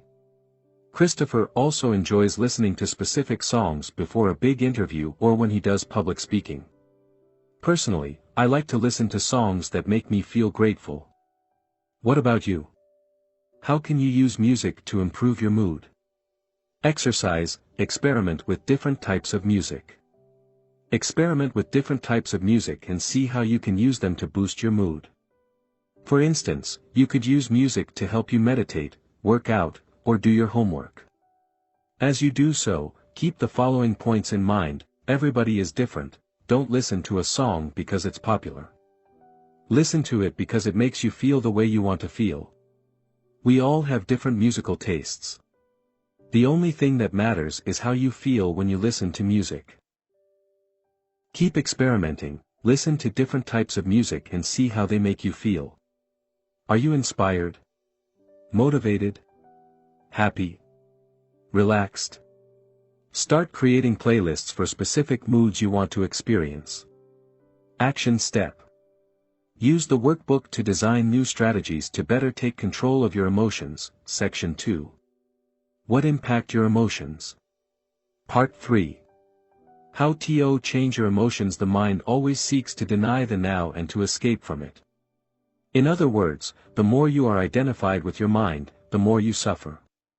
Or you may put it like this: the more you are able to honor and accept the now, the more you are free of pain, of suffering, and free of the egoic mind. Eckhart Tolle, The Power or Now. In this section, we'll explore how you can deal with negative emotions and condition your mind to experience more positive ones. First, we'll discuss how emotions are formed. Then, we'll discuss the benefit of positive thinking and how to use it to condition your mind. After that, we'll see why positive thinking isn't enough and what else you can do to deal with negative emotions. More specifically, you'll learn how to let go of your emotions, how to change your story and create a more empowering one, how to condition your mind, how to use your behaviors to change your emotions, and how to modify your environment to reduce negative emotions. Finally, I'll share with you a list of short-term and long-term strategies you can use to better deal with negative emotions. Let's get started. 11. How emotions are formed. When a thought emerges on the canvas of your mind, if you don't drop it, its pursuit will either take the form of a desire or an emotion, positive or negative. O.M. Swami, A Million Thoughts. Few people know how emotions are formed. While we experience them all day long, we seldom, if ever, take time to understand why we are feeling certain emotions and how they came into existence. First, let's differentiate two types of negative emotions. The first type are the negative emotions you experience spontaneously. These are the emotions that keep you alive, such as the fear our ancestors felt when they encountered a saber-toothed tiger. The second type of negative emotions are the ones you create in your mind by identifying with your thoughts. These emotions aren't necessarily triggered by external events, although they may be. These emotions tend to last longer than the first type. Here is how they work: a random thought arises. You identify with that thought. This identification creates an emotional reaction. As you keep identifying with that thought, the related emotion grows stronger until it becomes a core emotion. Let's look at some examples. You have money problems, and each time your mind comes up with money-related thoughts you identify with them. As a result, your worry about money intensifies. You had an argument with your friend and fell out with him. You can't stop replaying the scene in your mind. As a result, months have passed and you still haven't called to make up with your friend. You made a mistake at work and are ashamed of yourself. You keep revisiting the same thought over and over. As a result, your feelings of inadequacy grow stronger. Your tendency to identify with negative thoughts repeatedly is what allows them to grow stronger. The more you focus on your financial challenges, the easier it will be for related thoughts to arise in the future. The more you replay the argument with your friend in your head, the stronger the feelings of resentment will grow. Similarly, as you keep thinking of the mistake you made at work, you invite feelings of shame and intensify the situation. The point is, when you give thoughts room to exist, they spread and become major points of focus. This simple process of identification allows seemingly inoffensive thoughts to take control of your mind. This identification with your thoughts, and more importantly, how you choose to interpret them, creates suffering in your life. Now, let's see in more detail how your emotions are formed. This will help you better deal with negative emotions while allowing positive emotions to grow. Here is a formula to explain how emotions form. Interpretation plus identification plus repetition equals strong emotion. Interpretation is when you interpret an event or a thought based on your personal story. Identification is when you identify with a specific thought as it arises. Repetition is having the same thoughts over and over. Strong emotion is when you experience an emotion so many times it has become part of your identity. You then experience that emotion whenever a related thought or event triggers it. Altogether, interpretation, identification and repetition give room for emotions to grow. Conversely, whenever you remove one of these elements from the equation, these emotions start losing their power over you. To sum up, for an emotion to grow in intensity and duration, you must first interpret an event or a thought, then, you must identify with that thought as it arises, finally, you must repeat the same thoughts again and again, and identify with it. Now, let's discuss in more depth each component of the formula. 1. Interpretation. Interpretation plus identification plus repetition equals strong emotion. Negative emotions always result from your interpretation of events. That's why two different people might react to the same event in different ways. One might be devastated, while the other might be unaffected. For instance, for a farmer rain could be a blessing, but for someone going on a picnic it would be seen as a curse. That's because of the meaning they give to the event. In short, for negative emotions to arise, you must add your interpretation to a specific event. The event in itself cannot trigger negative emotions without your consent. So, why do you keep experiencing negative emotions? I believe it's because reality fails to meet your expectations. You want reality to be one way, but it turns out to be another. You go on a picnic and want the weather to be good, but it rains. You want a promotion at work, but you don't get it. You want to make money with your side business, but it's not working. Your interpretation of reality creates suffering in your life. Reality in itself can never be upsetting. This is worth repeating. We'll discuss in depth how you can change your interpretation in the next section entitled, Changing Your Story. 2. Identification. Interpretation plus identification plus repetition equals strong emotion. Now, let's focus on the second part of the formula, identification. For an emotion to survive long-term, there must be a process of identification. Emotions cannot persist unless you give them your attention. The more you focus on your emotions, and identify with them, the more powerful they become. People often feel the urge to identify with their emotions and find themselves unable to disengage from them. They fail to realize one of the most important truths in this world: you are not your emotions. Your emotions will come and they will go. So, when you catch yourself saying, "I'm sad," remember you are incorrect. Nobody has ever been sad, because your emotions are not who you are. They can appear to be you, but they will soon disappear, like clouds in the sky. Think of yourself as the sun, and the sun is always there whether or not you perceive it, whether or not it's hidden by the cloud. You are not your emotions. You are not sad, you merely experience feelings that you may call sadness at a given point in time. This is an important point. I hope you can see the difference. Another way to see your emotions is as the clothes you wear. What emotional clothes are you wearing right now? Are they clothes of excitement? Depression? Sadness? Bear in mind, tomorrow, or a week from now, you will likely be wearing different clothes. How long you wear your clothes, your emotions, depends on how much you love them, i.e. how much you're attached to your emotions. An emotion in itself is powerless. What gives it power is your conscious or unconscious identification with it. That's why an emotion given no attention will eventually fade away. Try the following exercise: whenever you're angry, get busy with any activity requiring your full attention. You'll see your anger quickly dissipate. Conversely, keep dwelling on the feelings of anger, and you'll see it grow until it becomes one of your major emotional states. 3. Repetition. Interpretation plus identification plus repetition equals strong emotion. We've seen that the way you interpret an event or a thought determines how you feel. We also know that, as you identify with your thoughts or feelings, they become emotions. Now, if you keep repeating that process, you'll condition your mind to experience these specific emotions, positive or negative. For instance, if you focus your attention on what you believe your friend did to you, feelings of resentment will grow. As a result, you could hold a grudge for months. People often do this. They waste time holding on to negative emotions that serve no purpose just because they can't let go of them.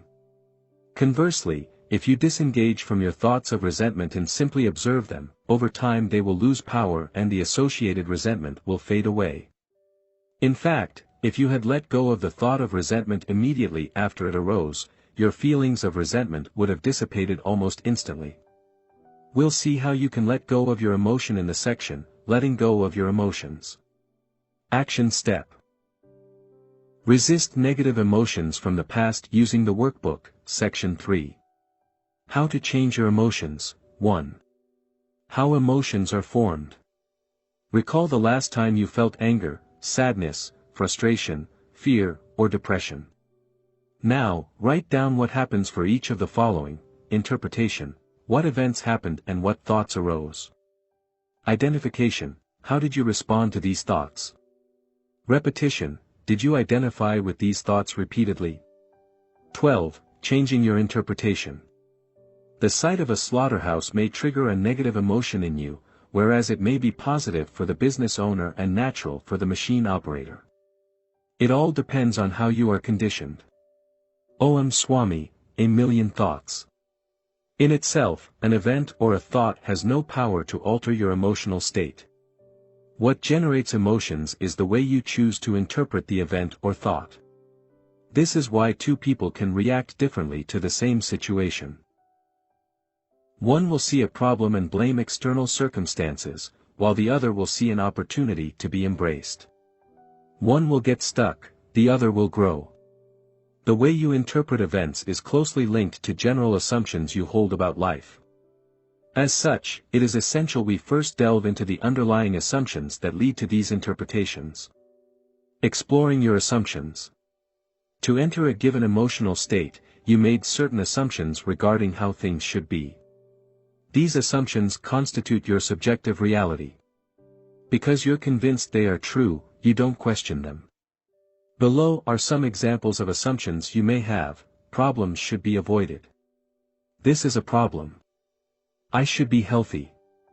I'll live at least until I'm 70. I must get married. Complaining is normal. There is nothing wrong with dwelling on the past. I need to worry about the future, and/or. Now, let's look at each one of these assumptions. Problems should be avoided. Many people want to get rid of their problems. But what if you can't, and what if you don't need to?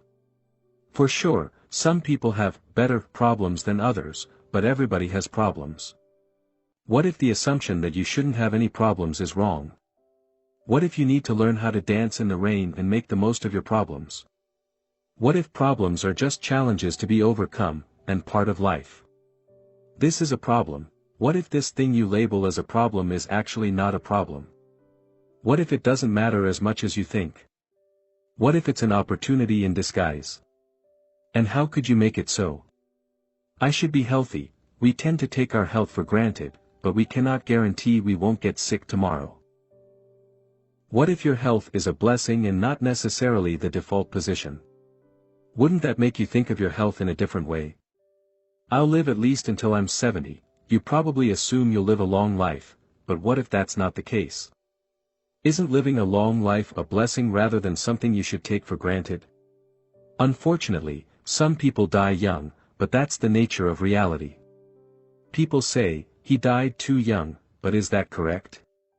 Isn't it more accurate to say that he just died? Neither too young nor too old. I must get married. Maybe, maybe not. That's just your interpretation. Shoulds are generally things society or your parents expect you to do, but it doesn't mean it has to be that way. These are often cultural norms or conditioned behaviors. Complaining is normal. Most complaining is a play of the ego and is not constructive. It doesn't help you and doesn't change anything. The only thing it does is strengthen your ego and offend people. Try to spend an entire week without complaining and see what happens. There is nothing wrong with dwelling on the past. You probably spend too much time dwelling on the past. Everybody does. But do you realize the past exists only in your mind? And do you realize you can't change it no matter what you do? Learning from your past is useful, dwelling on it isn't. I need to worry about the future. Worrying about the future is unavoidable to a certain extent, but it doesn't help. Instead, you should do the best you can in the present to avoid future problems. You don't need to have the perfect life to be happy. Happiness is a choice you need to make every day. You must practice it since, as we've seen before, external factors won't significantly affect your happiness. These are just some examples of assumptions you may hold. My intention here is to show you that your interpretations, and the emotions generated from them, are largely the result of the assumptions you hold about the world. Thus, to experience more positive emotions, it is important you spend time revising your assumptions. Analyzing your interpretations. As we've already seen, you interpret events based on your assumptions. Now, below are some questions to help you understand what I mean by interpretations. Do you think everything happens for a reason and embrace it, or do you play the victim? Do you believe temporary setbacks are just milestones that will lead you to succeed, or do you give up when you encounter your first major setback? Do you try to change things that cannot be changed, or do you accept them? Do you believe you're here for a reason, or do you wander through life without any clear purpose? Do you believe problems are bad and should be avoided, or do you believe they are a necessary part of life? Remember, what differentiates people who live a happy life from people who are miserable is often how they choose to interpret their lives. Action step. Write down interpretations of your emotions using the workbook, section 3. How to change your emotions, 2. Changing your story. Write down 1 or 2 emotional issues you currently have. Ask yourself, if I could get rid of some emotions, losing which ones would have the most positive impact on my life? Your interpretation of these issues. Ask yourself, what would I need to believe for my story to be true? New empowering interpretations that will help you deal with these issues. Ask yourself, what do I need to believe to avoid experiencing these negative emotions? 13. Letting go of your emotions. Emotions are just emotions. They are not you, they are not facts, and you can let them go. Hale Dworkin, the Sedona Method. As we've seen, interpretation, identification and repetition can lead to the creation of strong emotions. In this section, we'll see what you can do to start letting go of emotions that aren't helping you achieve the life you want. Emotions are energy in motion, but what happens when you prevent the energy from moving? It accumulates. When you repress your emotions, you interrupt the natural flow of energy. Sadly, nobody taught you how to deal with your emotions, or even that both, positive and negative emotions, are a natural phenomenon. Instead, they told you that your negative emotions should be repressed because they are bad. As a result, you may have been repressing your emotions for years. By doing so, you let them sink deeper into your subconscious, allowing them to become part of your identity. They have often become patterns you may be unaware of. For instance, perhaps, you feel you aren't good enough. Or maybe you experience guilt on a regular basis. These are the results of core beliefs you developed over time by repressing your emotions. Most of us have too much emotional baggage and need to learn to let go of it. We need to declutter our subconscious and get rid of the negative emotions preventing us from enjoying life to the fullest. The fact is, your subconscious is already programmed to help you deal with life. Your subconscious ensures you don't accidentally forget to breathe, keeps your heart beating and regulates your body temperature among millions of other things. It doesn't need additional beliefs to function well. Neither does it need to store emotions. If you're like most people, you spend the majority of your time living in your head. As a result, you're largely out of touch with your emotions.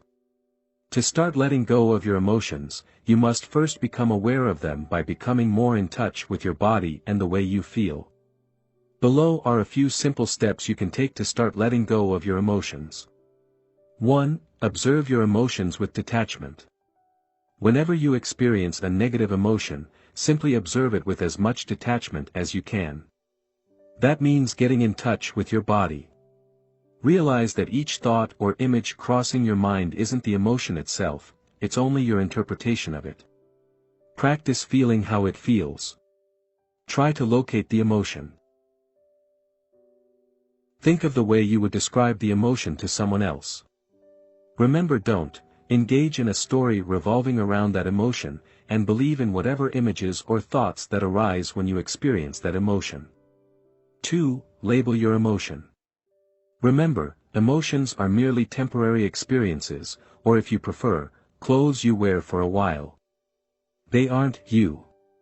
When you experience an emotion, you say things like, "I am angry," "I am sad," or "I am depressed." Notice how you instantly identify with your emotions. However, this is factually incorrect. The emotions you experience have nothing to do with who you really are. If you were your depression, you'll be depressed all day long every single second of your existence. Fortunately, that's not the case. Let's assume you feel sad. Rather than saying, "I'm sad," a more accurate way to describe that emotion would be, "I feel sad," or "I experience a feeling of sadness." Can you see how different it is from saying, "I'm sad"? It gives you more space to distance yourself from your emotions. The more you become aware of your emotions, the more you can label them and detach yourself from them, and the easier it will be to let go of these emotions. 3. Let go of your emotions. Too often, you over-identify with your emotions and cling to them for the following reasons: they're part of the story you're telling yourself. Sometimes, you can't stop clinging to a story, even a disempowering one. Yes, you can become addicted to destructive stories despite knowing they aren't helping you. You believe the emotions are you and feel a strong need to identify with them. You may fall into the trap of believing you are your emotions. As a result, you identify heavily with them, which creates suffering. Real-life example: I regularly felt that I wasn't good enough. As a result, I believed I should work harder.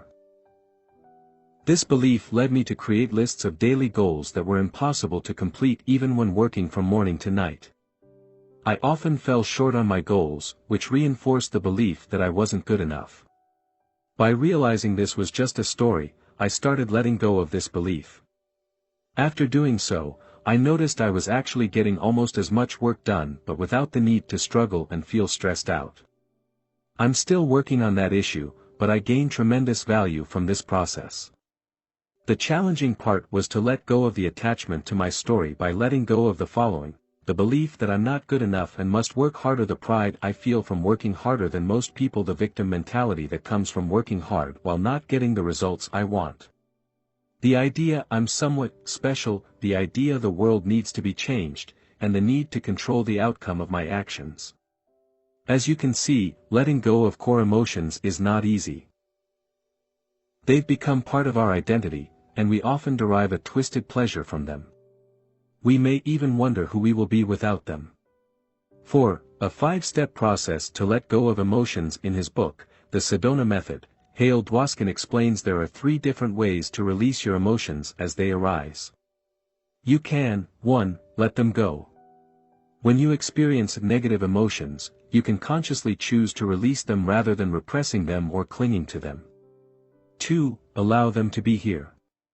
You can allow them by acknowledging their existence without clinging to them, or you can 3. Welcome them. You can accept them and have a closer look at them to discover what the core of these emotions are. According to Hale Dwoskin, the first step in each case is to become aware of your emotions as they arise. He then introduces a 5-step process to let go of your emotions. Step 1. Focus on a certain emotion you would like to work on so you can feel better. This doesn't need to be a big emotion. It could be something as simple as not feeling like working on a specific task, or being mildly annoyed about something. Step 2. Ask yourself one of the following questions. 1. Could I let this feeling go? 2. Could I allow this feeling to be here? 3. Could I welcome this feeling? Depending on which way you want to go, release, allow, or welcome, answer the corresponding question. Step 3, then ask yourself, would I? 1. Would I let this feeling go? 2. Would I allow this feeling to be here? 3. Would I welcome this feeling? Answer yes or no to each question while being honest with yourself. Do you feel like you can let go/allow/welcome the emotion? Even a no will help you let go of it. Step 4, ask yourself, when? Your answer will be, now. You let go of that emotion immediately. Step 5, repeat this process as many times as necessary for that particular feeling to disappear. You may be tempted to brush off this technique as overly simplistic and ineffective. Don't do that. Try it for yourself. Remember that you are not your emotions. That's precisely by practicing letting go of them that you'll realize that universal truth. As you make a conscious choice to let go of your emotions, welcome them fully or allow them to be, you'll gain a whole new understanding of how emotions work and how to release them.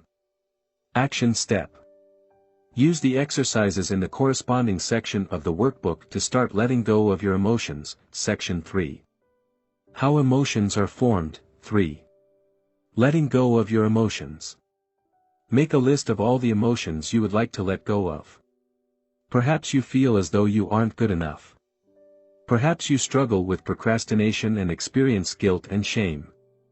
Maybe you blame yourself for something you did in the past, or you worry about your future. Just write down whatever comes to your mind. Now, use the method mentioned above.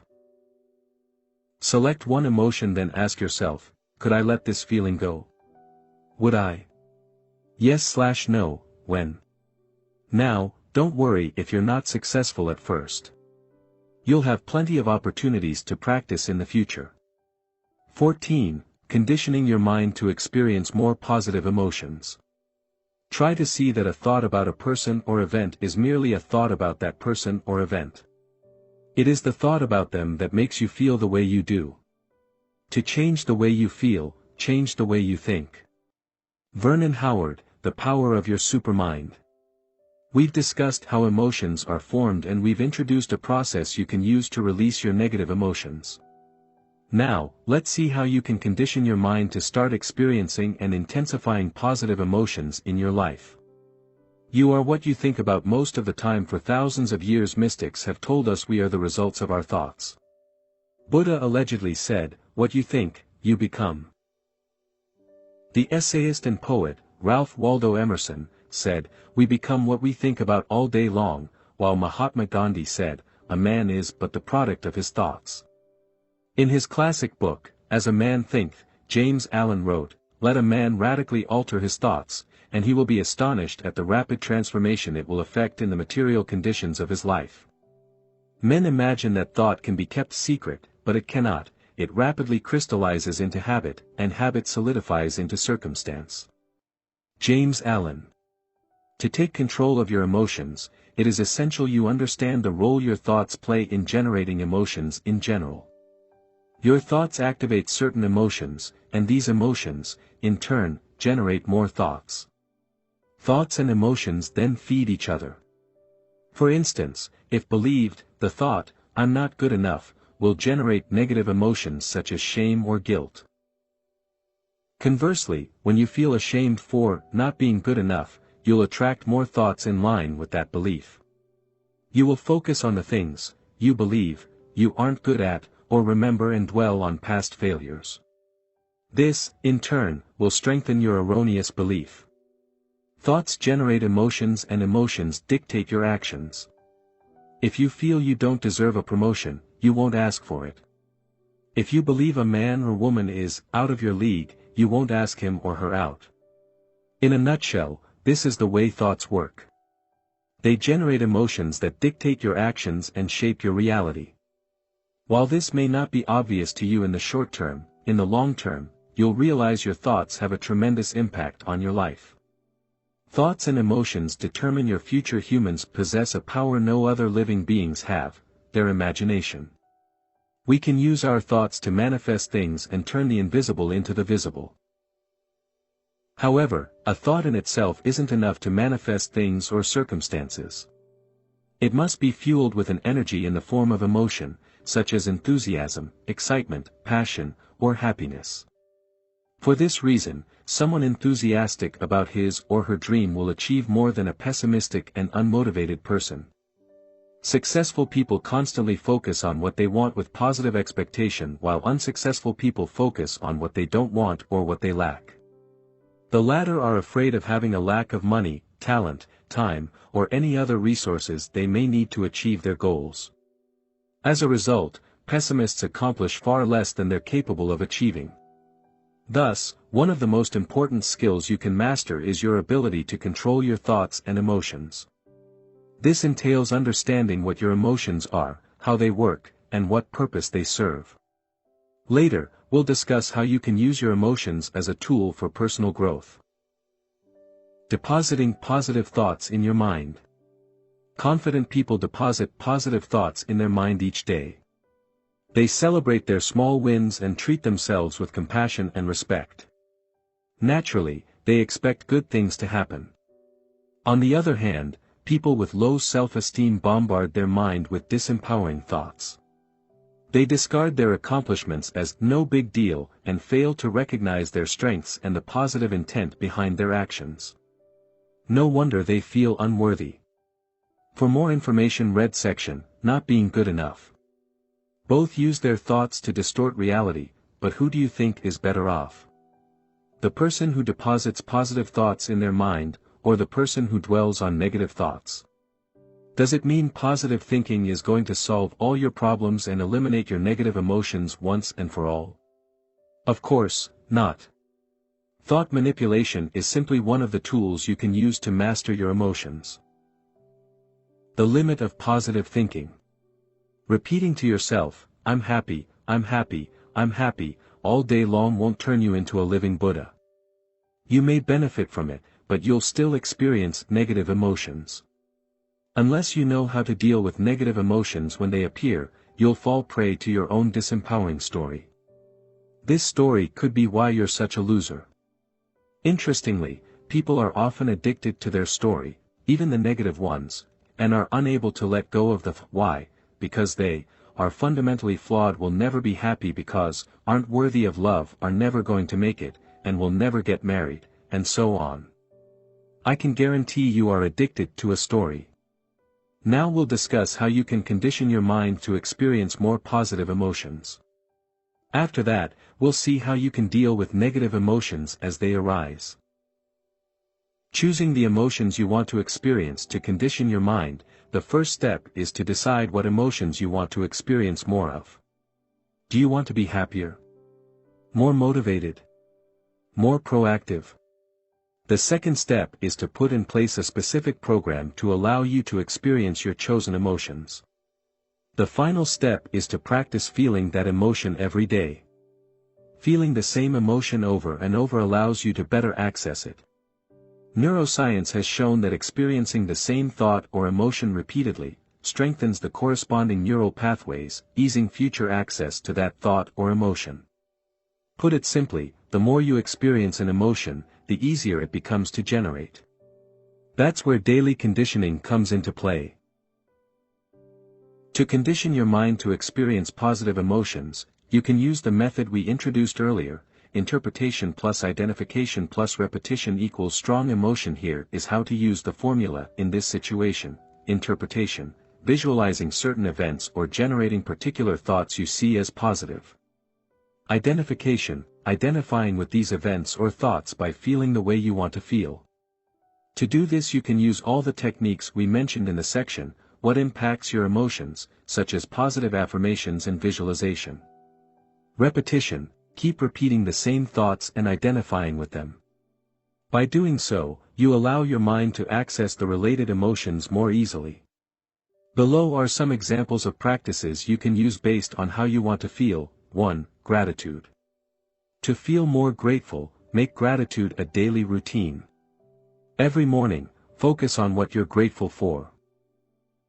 The more you practice, the better you'll be able to focus on the positive side of things. Sadly, most of us know we should be grateful, but we aren't. That's why we must cultivate gratitude. As the late Jim Rohn said, our emotions need to be as educated as our intellect. Here are some exercises you can use to cultivate a feeling of gratitude. A. Write down things you're grateful for. Take a pen and a piece of paper, or even better, a dedicated notebook, and write down at least 3 things for which you are grateful. This will help you focus on the positive side of things. B. Thank people who crossed your life. Close your eyes and think of people you've met. As you picture them one after the other, thank them while acknowledging at least one good thing they did for you. If you happen to picture people you don't like, thank them anyway and still look for one good thing they did for you. It could be making you stronger or teaching you a specific lesson. Don't try to control your thoughts, simply let the faces of people you know come to your mind. Release any resentment you feel or have felt. C. Focus on one object and appreciate its existence. Select one item in your room and think of the amount of work and number of people involved in the process of creating it and delivering it to you. For instance, if you select a chair, think of all the work necessary to create it. Some people had to design it, others had to find raw materials, and others had to assemble it. Truck drivers had to deliver it to the store. The store employees had to display it and promote it. You or someone else had to go and collect it. The car you drive also had to be built by other people, and so on. Think of how you benefit from this chair. Remember a time you were so tired you couldn't wait to sit. Didn't it feel great when you could finally sit? Thanks to the chair you can not only sit, but you can also use your computer, write, read, drink coffee, or have a pleasant conversation with your friends. D. Listening to gratitude songs/guided meditation. Listen to gratitude meditation. Search gratitude meditation on YouTube. 2. Excitement. Sometimes, you lose excitement. You feel as though you're running in circles trapped in the same old routine. To generate more excitement, spend a little time every morning visualizing all the things you want. Get excited about these things. Below are several ways to do it. Please note, this should be practiced on a regular basis. A. Write down what you want. Take a pen and piece of paper and write, "What I want," at the top of the page. Then, write down anything you can think of that excites you. B. Visualize what you want. Ask yourself, what do I really want? And visualize all the things you desire. Try to be as specific as possible. Clarity is power. Think of your ideal career, relationship or lifestyle, or any goals you want to accomplish in the coming decade or beyond. C. Create a goals/dreams journal. Buy a notebook and write down your goals in each area of your life. Review them each morning and keep adding pictures, drawings or anything else to foster your enthusiasm.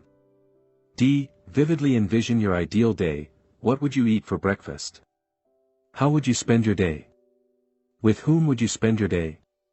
What would you do in the evening? Where would you live? How would you feel? You can have several versions of your ideal day. Just make sure each version excites you. 3. Confidence/certainty. If you want to have more confidence in your ability to achieve your goals, visualize yourself as having already accomplished them, and feel good about it. Practice developing a sense of certainty. Commit to your vision in your mind. Each time you visualize your goal, give the energy of commitment to it. Know it's going to happen. 4. Self-esteem. To boost your self-esteem, keep track of your daily accomplishments. You do many things right, but you tend only to remember things you do wrong. No wonder your self-esteem suffers. Buy a notebook and dedicate it to this purpose. Record your accomplishments every day. Some examples of accomplishments would be: I woke on time. I ate some fruit. I cleaned my desk. I completed project A. I exercised. I completed my morning ritual, and/or I read. As you can see, you don't have to write down anything big. In fact, by writing down small accomplishments, you condition your mind to look for more wins, which, over time, enhances your self-esteem. For more exercises related to self-esteem, refer to the section, Not Feeling Good Enough. 5. Decisiveness. As you practice being more decisive, you'll boost your productivity, which will affect your well-being. As we'll see in the section, Procrastination, stalling can create a lot of emotional suffering. To become more decisive, you can use the 5-second rule, introduced by Mel Robbins in her book of the same name. In it, Mel Robbins argues there is only one rule when it comes to productivity, success, or getting everything you ever wanted: you have to do something whether you feel like it or not. If you can do the things you don't feel like doing, you'll get everything you've ever wanted. Her 5-second rule states you have 5 seconds from the moment you have an idea to the moment you take action. If you fail to act within these 5 seconds, your mind will talk you out of it. The nature of the mind is to prevent us from doing anything scary or tiring.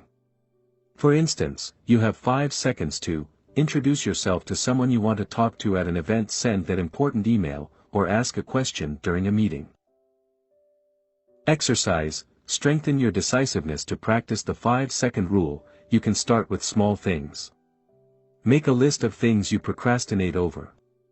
Perhaps you put off washing the dishes, or cleaning your home. Maybe, you delay calling someone or sending some emails. Write it down. Now, select a couple of things on which you'll use the 5-second rule.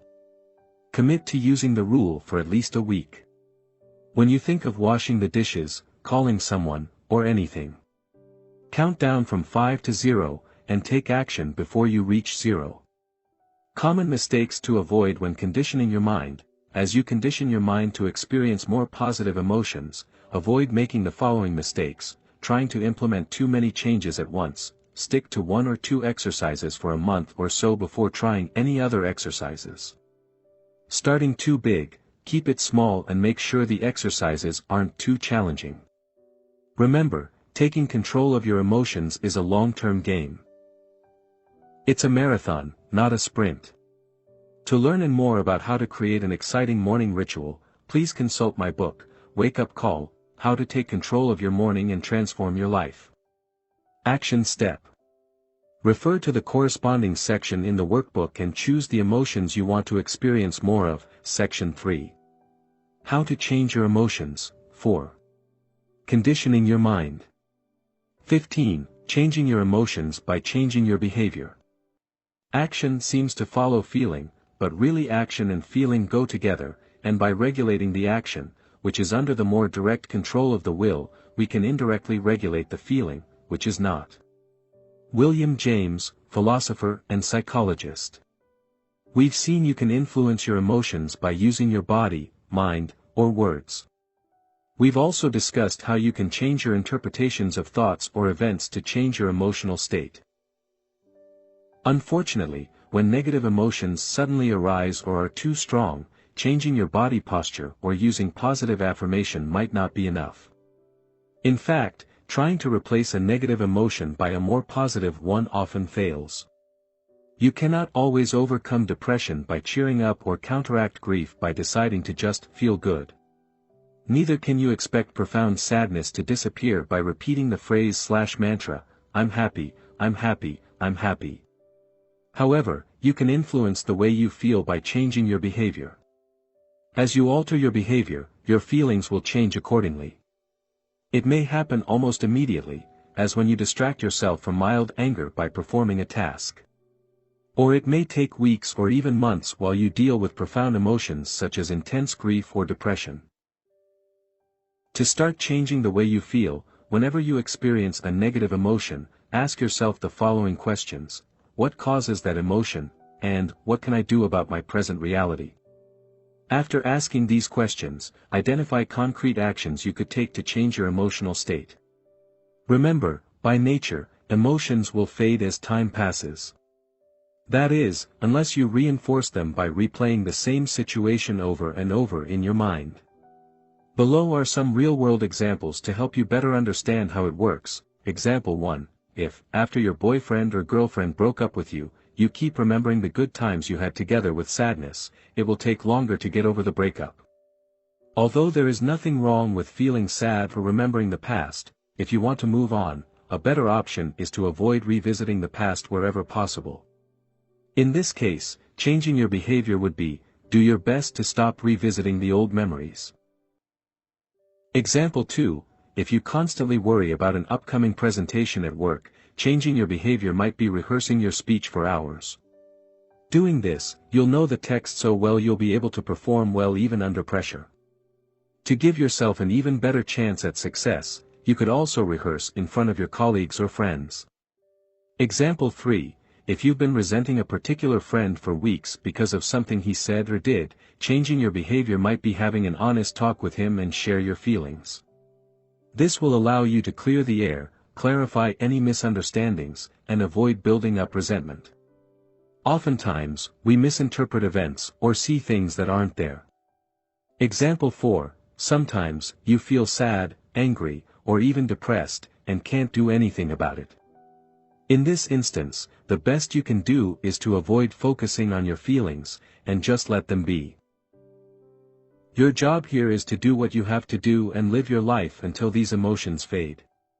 Don't forget to practice letting go of negative emotions as they arise. As you learn to detach yourself from the negative emotions, it will help prevent them from growing and becoming more entrenched. Action step using the workbook. Let's do an exercise using an example from your life. Section 3. How to change your emotions. 5. Changing your emotions by changing your behaviors. Remember the last time you experienced a negative emotion that lasted more than a couple of days. Now, think of what you did specifically to overcome this negative emotion, if anything. Then, ask yourself, how could I have changed my behavior to influence my emotions positively? 16. Changing your emotions by changing your environment. You cannot always control your emotions. Certain events, such as a breakup, the loss of a loved one, or a severe disease, can trigger negative emotions. However, you do have control over some events. Do you have daily life situations that affect your peace of mind? What if you could do something about them? Sometimes, to reduce negative emotions you simply need to avoid putting yourself in the situations generating them in the first place. Perhaps, you watch too much TV, which makes you miserable. Or maybe, seeing your friends, seemingly, happy on Facebook makes you feel like a failure. Why not spend less time in such situations? Real-life example, Facebook was making me unhappy and I felt like a failure. People in my field were killing it and my friends looked so happy, or so I thought. Not to mention the fact I was wasting hours of my time mindlessly scrolling through my news feed. To overcome this drain on my emotional bank, I drastically reduced the time I spent on Facebook. Ever since making the decision, I've been feeling better. This example shows you that small changes can enhance your well-being. If you look at the things you do daily, you'll find activities or behaviors that don't support your happiness. Just removing one or two of these activities, or changing some of your behaviors, may noticeably improve your mood. You may already know what you should do, but it's also possible you're unaware of the cost of some of your behaviors on your well-being. Below, I've listed some examples of activities or behaviors that may rob you of your happiness. Ask yourself whether they're contributing to your overall sense of well-being. Watching TV. Although watching TV can be fun, it's also a passive activity which may not contribute much to your happiness. Spending time on social media. Social media is convenient and it allows you to keep in touch with your friends, but it can also be addictive. Facebook or Twitter can turn you into an addict craving the approval of others. Hanging out with negative people. People you hang out with have a tremendous influence on your emotional state. Positive people will lift you up and help you achieve your wildest dreams. Negative people will suck up your energy, demotivate you and destroy your potential. As Jim Rohn said, you are the average of the 5 people you spend the most time with. Make sure you surround yourself with the right people. Complaining and focusing on the negative. Do you constantly see the negative side of things? Do you dwell on the past? If so, how does this affect your level of happiness? Not finishing what you start, leaving tasks and projects unfinished in your personal and professional life can have a detrimental effect on your mood. Unfinished business clutters your mind. Feeling overwhelmed or demotivated is a sign you may have too many open loops in your life. Examples of open loops are unfinished projects you've been procrastinating over, or avoiding people you need to talk to. These are just a few examples. What about you? What activities or behaviors rob you of your happiness? Action step. Design a more empowering environment by completing the corresponding exercises in the workbook, Section 3. How to change your emotions, changing your environment. Use the free workbook or take a pen and paper, and write down any activities you believe may negatively impact on your emotions. Then, for each activity, write down the consequence, e.g. they make you feel guilty, they demotivate you, they erode your self-esteem, etc. 17. Short-term and long-term solutions to deal with negative emotions. No other life form on the planet knows negativity, only humans, just as no other life form violates and poisons the earth that sustains it. Have you ever seen an unhappy flower or a stressed oak tree? Have you come across a depressed dolphin, a frog that has a problem with self-esteem, a cat that cannot relax, or a bird that carries hatred and resentment? The only animals that may occasionally experience something akin to negativity or show signs of neurotic behavior are those that live in close contact with humans and so link into the human mind and its insanity.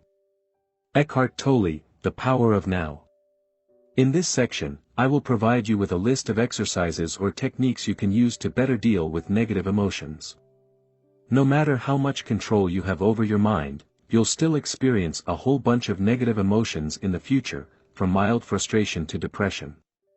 You'd better be prepared. I've listed below some things you can do to deal with negative emotions and have included both long-term and short-term solutions. 1. Short-term solutions. The following techniques will help you manage negative emotions as they arise. Try them out, and keep the ones that work for you. A. Change your emotional state. Distract yourself. An emotion is only as strong as you allow it to be. Whenever you experience a negative feeling, instead of focusing on it, get busy right away. If you're angry about something, cross something off your to-do list. If possible, do something that requires your full attention. Interrupt, do something silly or unusual to break the pattern. Shout, do a silly dance or speak with a strange voice. Move, stand up, go for a walk, do push-ups, dance, or use a power posture. By changing your physiology, you can change the way you feel. Listen to music. Listening to your favorite music may shift your emotional state. Shout, talk to yourself with a loud and authoritarian voice and give yourself a pep talk. Use your voice and words to change your emotions. B. Take action. Do it anyway. leave your feeling alone and do what you have to do. Mature adults do what they have to do whether they feel like it or not. Do something about it, your behavior indirectly changes your feelings. Ask yourself, what action can I take in today to change the way I feel? Then, go do it. C. Become aware of your emotions. Write it down, take a pen and paper and write down what you worry about, why, and what you can do about it. Be as specific as possible. Write down what happened, take a piece of paper and write down what exactly happened to generate the negative emotion. Don't write down your interpretation of it or the drama you created around it. Write down the raw facts. Now ask yourself, in the grand scheme of your life, is it really that big a deal? Talk, have a discussion with a friend. You may be overreacting, making things worse than they are. Sometimes, all you need is a different perspective. Remember a time when you felt good about yourself. This can help you get back in that state and gain a new perspective. Ask yourself the following questions: how did it feel? What was I thinking at the time? What was my outlook on life at the time? Let your emotion go. Ask yourself, can I let that emotion go? Then, allow yourself to release it.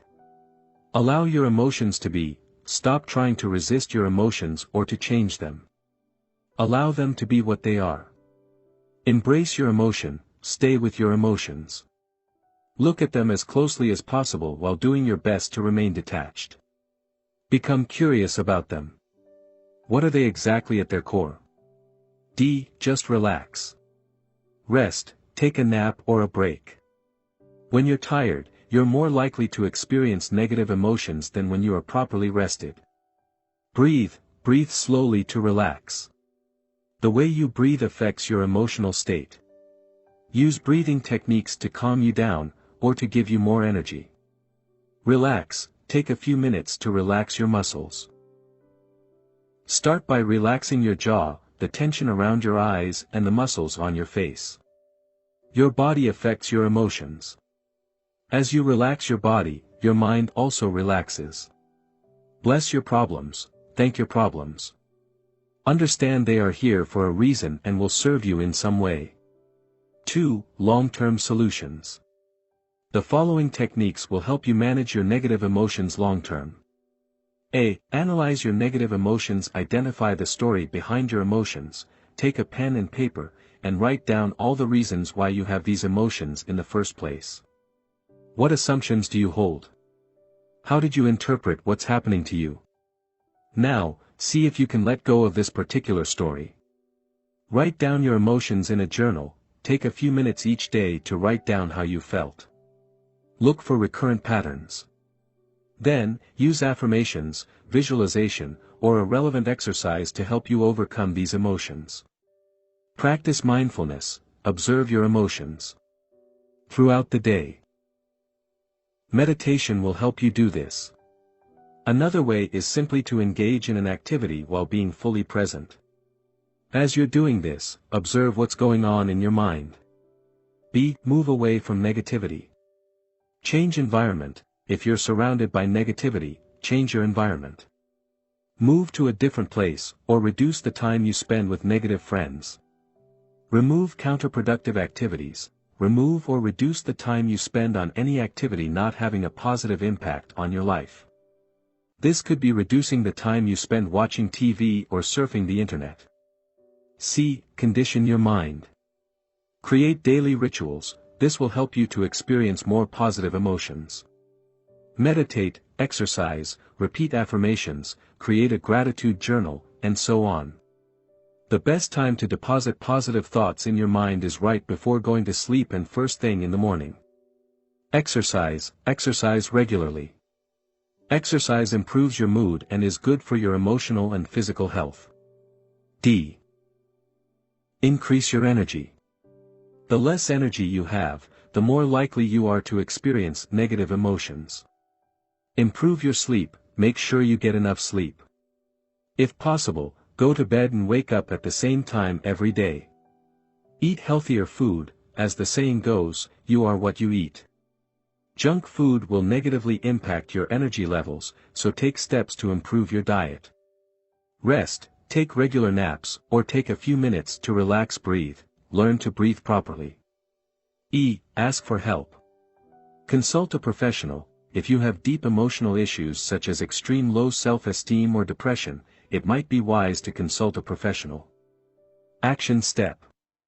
Write down one short-term and one long-term technique you want to use.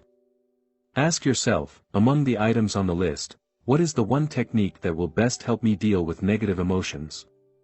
Section 3. How to change your emotions, short-term solutions/long-term solutions. Part 4. How to use your emotions to grow. I suggest to you that every situation, every moment, provides the opportunity for self-growth and development of your character. Reality keeps bringing us circumstances. Sometimes I picture them as waves breaking on the shore, and we have the chance to keep merging with that reality to fit ourselves to it, to dive into those waves. David K. Reynolds, author of Constructive Living. We've seen what emotions are, how they are formed, and how you can reprogram your mind to experience more positive emotions. Now, let's see how you can use your emotions as a tool for personal growth. Most people underestimate how useful emotions can be. They never truly realize they can use their emotions to grow. Think of it this way. Your emotions send you a message. They tell you that your current interpretation of reality is biased. The problem is never reality, but the way you interpret it. Never forget, you have the power to find meaning and joy even in the worst situations. For instance, Alice Sommer had every reason in the world to feel hopeless. She was imprisoned in a concentration camp during World War II and didn't know how long she had left to live. She, nevertheless, found joy. As she recalls, I was always laughing. We were lying on the floor with my son, and he saw me laughing. How can a child not laugh when the mother laughs? Alice Sommer. Nick Vujicic believed he would never be happy. After all, he was born with no arms or legs. As he said in one of the lectures he gave at a school, "What kind of husband am I gonna be if I can't even hold my wife's hand?" Nick Vujicic. Under these circumstances, nobody would have blamed him if he had remained bitter all his life. However, he overcame his challenges, and today, in addition to being a successful motivational speaker, he's a happy husband and father of 2. These 2 examples show us we can overcome even the most challenging situations. They show us negative emotions don't last forever. Challenging times in our life are often the events that allow us to grow as human beings. Even a complete nervous breakdown can serve as a wake-up call for people. In this section, you'll learn how emotions work and how you can use them to grow, while simultaneously reducing the emotional suffering they create. 18. How emotions can guide you in the right direction. Emotions come and go and, ultimately, can't define you. But it doesn't mean they don't have a role to play. They can foster your personal growth by reminding you of what you already know: you need to make changes in your life. The more you ignore your emotions, the louder they will become. It starts with a small voice, a gut feeling, or an intuitive knowledge. As you dismiss this sign, it gets louder. Keep ignoring your emotions, and your body will begin to talk in the same way as you experience physical pain. For instance, let's say you feel an emotion you identify as stress. This tells you to make changes in your life. It could involve moving away from a stressful situation, improving the situation, or changing how you interpret it. One thing is sure, you need to do something about it. If you keep ignoring stress or the stressor, it may result in severe health issues. The bottom line is, your emotions send you a message. In the same way that physical pain tells you something is wrong with your body, emotional suffering tells you something is wrong with your mind. The power of self-awareness. Self-awareness is one of the most important components of your personal growth. Without it, you can't do much to change your life, since you can't change a problem unless you realize it exists. So, what is self-awareness? Self-awareness is your ability to observe objectively your thoughts, emotions, and behaviors without adding your own interpretation or story to it. Above or below the line? In the 15 Commitments of Conscious Leadership, Jim Dethmer and Diana Chapman introduced a very simple yet powerful model to help increase self-awareness. This model is extremely simple, a single line. The authors argue that, at any time, you're either above or below the line. When you're above the line, you're open, curious and willing to learn, but when you're below the line, you want to be correct and, as a result, you tend to be defensive and closed to new ideas. Put it simply, when you're above the line you're conscious, when you're below the line you're unconscious. Whether you are above or below the line depends on your emotional state. When you sense a threat to your physical survival or to your ego, you fall below the line and try to protect yourself in order for you, or your ego, to survive. Conversely, when you operate above the line, you're in a positive state of mind. Your creativity, innovation, and collaboration are at their best, resulting in enhanced performance. Your ability to recognize when you fall below the line largely determines how well you can control your emotional state. You can't change an emotion if you don't notice its presence. This is what being aware or conscious means. Below are some examples of above the line and below the line behaviors. Above the line, you are curious, listening, consciously feeling emotions, discussing without being argumentative, appreciating, taking responsibility, and questioning your beliefs. Below the line, you are clinging to an opinion, finding fault, arguing, rationalizing and justifying, gossiping, enrolling others to affirm your beliefs, and attacking the messenger. Fear versus love. Another simple model you can use is the fear versus love model. Throughout your day, you either act out of fear or out of love. You act out of fear and your focus is on getting something, be it other people's approval or attention, money or power. On the other hand, when you act out of love, your main focus is on giving, be it your time, money, love, or attention. You want to share and improve the lives of people around you, not for your own interest, but simply for the sake of it. While your actions can simultaneously reflect your desire to give and to receive, one or other of these components is generally more pronounced. To master your emotions, you must learn to identify whether you're acting out of love or fear. For instance, look at one of your major life goals. Is it a fear-based goal or a love-based goal? Are you trying to give and contribute to the world, or are you trying to take from it? For instance, let's say you want to become an actor. Some of the reasons for that could be the following: 1. Making money. 2. Being famous. 3. Proving to your parents and friends you're good enough. 4. Entertaining people. 5. Expressing yourself. The first three examples are usually fear-based behaviors. You want to fill a void within yourself and demonstrate how good you are. The final two examples are love-based behaviors that stress a desire to express your gift to the world. As we discuss in greater depth how different emotions work, keep in mind these two models, above/below the line in fear-based versus love-based actions. Note that throughout your day you often alternate between love-based behaviors and fear-based behaviors. For instance, you may be absorbed by a task that helps people and make you feel complete. In this moment, you don't need anything. 5 minutes later you may imagine how proud your father will be once you finally earn a promotion. In this moment, you're no longer feeling complete. Instead, you are trying to get something, in this situation, your father's approval. Start noticing the underlying motivations behind your actions. As you do so, you'll begin to realize you spend a considerable amount of time trying to earn other people's approval, whether they be your colleague, your boss, your parents, or your partner. Notice this, and ask yourself what you can do to move from wanting to get to wanting to give. Now, with these two models in mind, let's see how you can bring more awareness to the emotions you experience in your day-to-day life.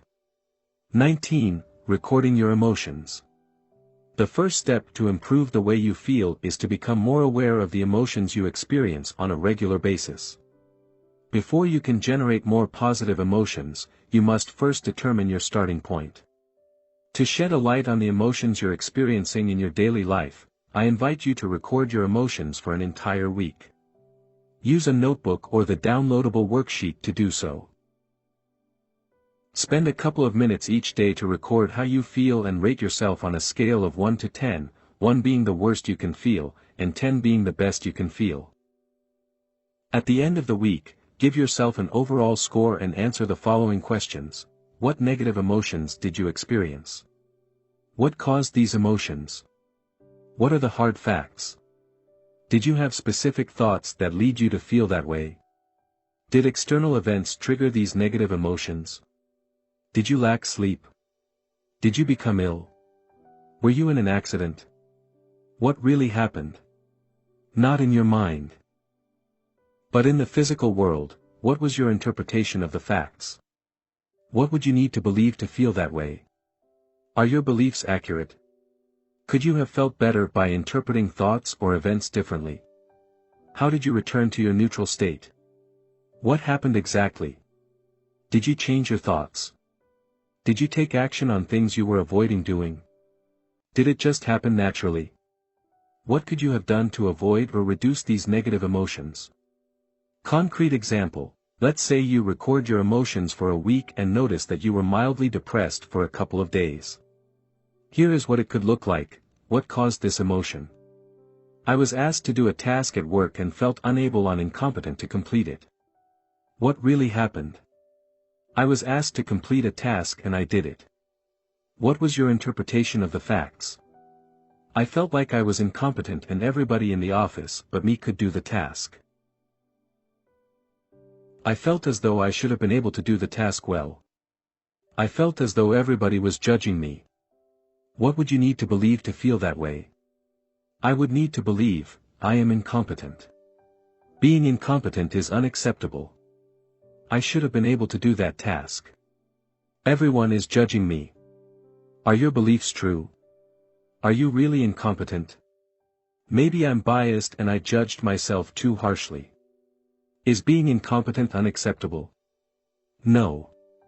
The fact is, I cannot always be competent at everything. Should you be able to do that task?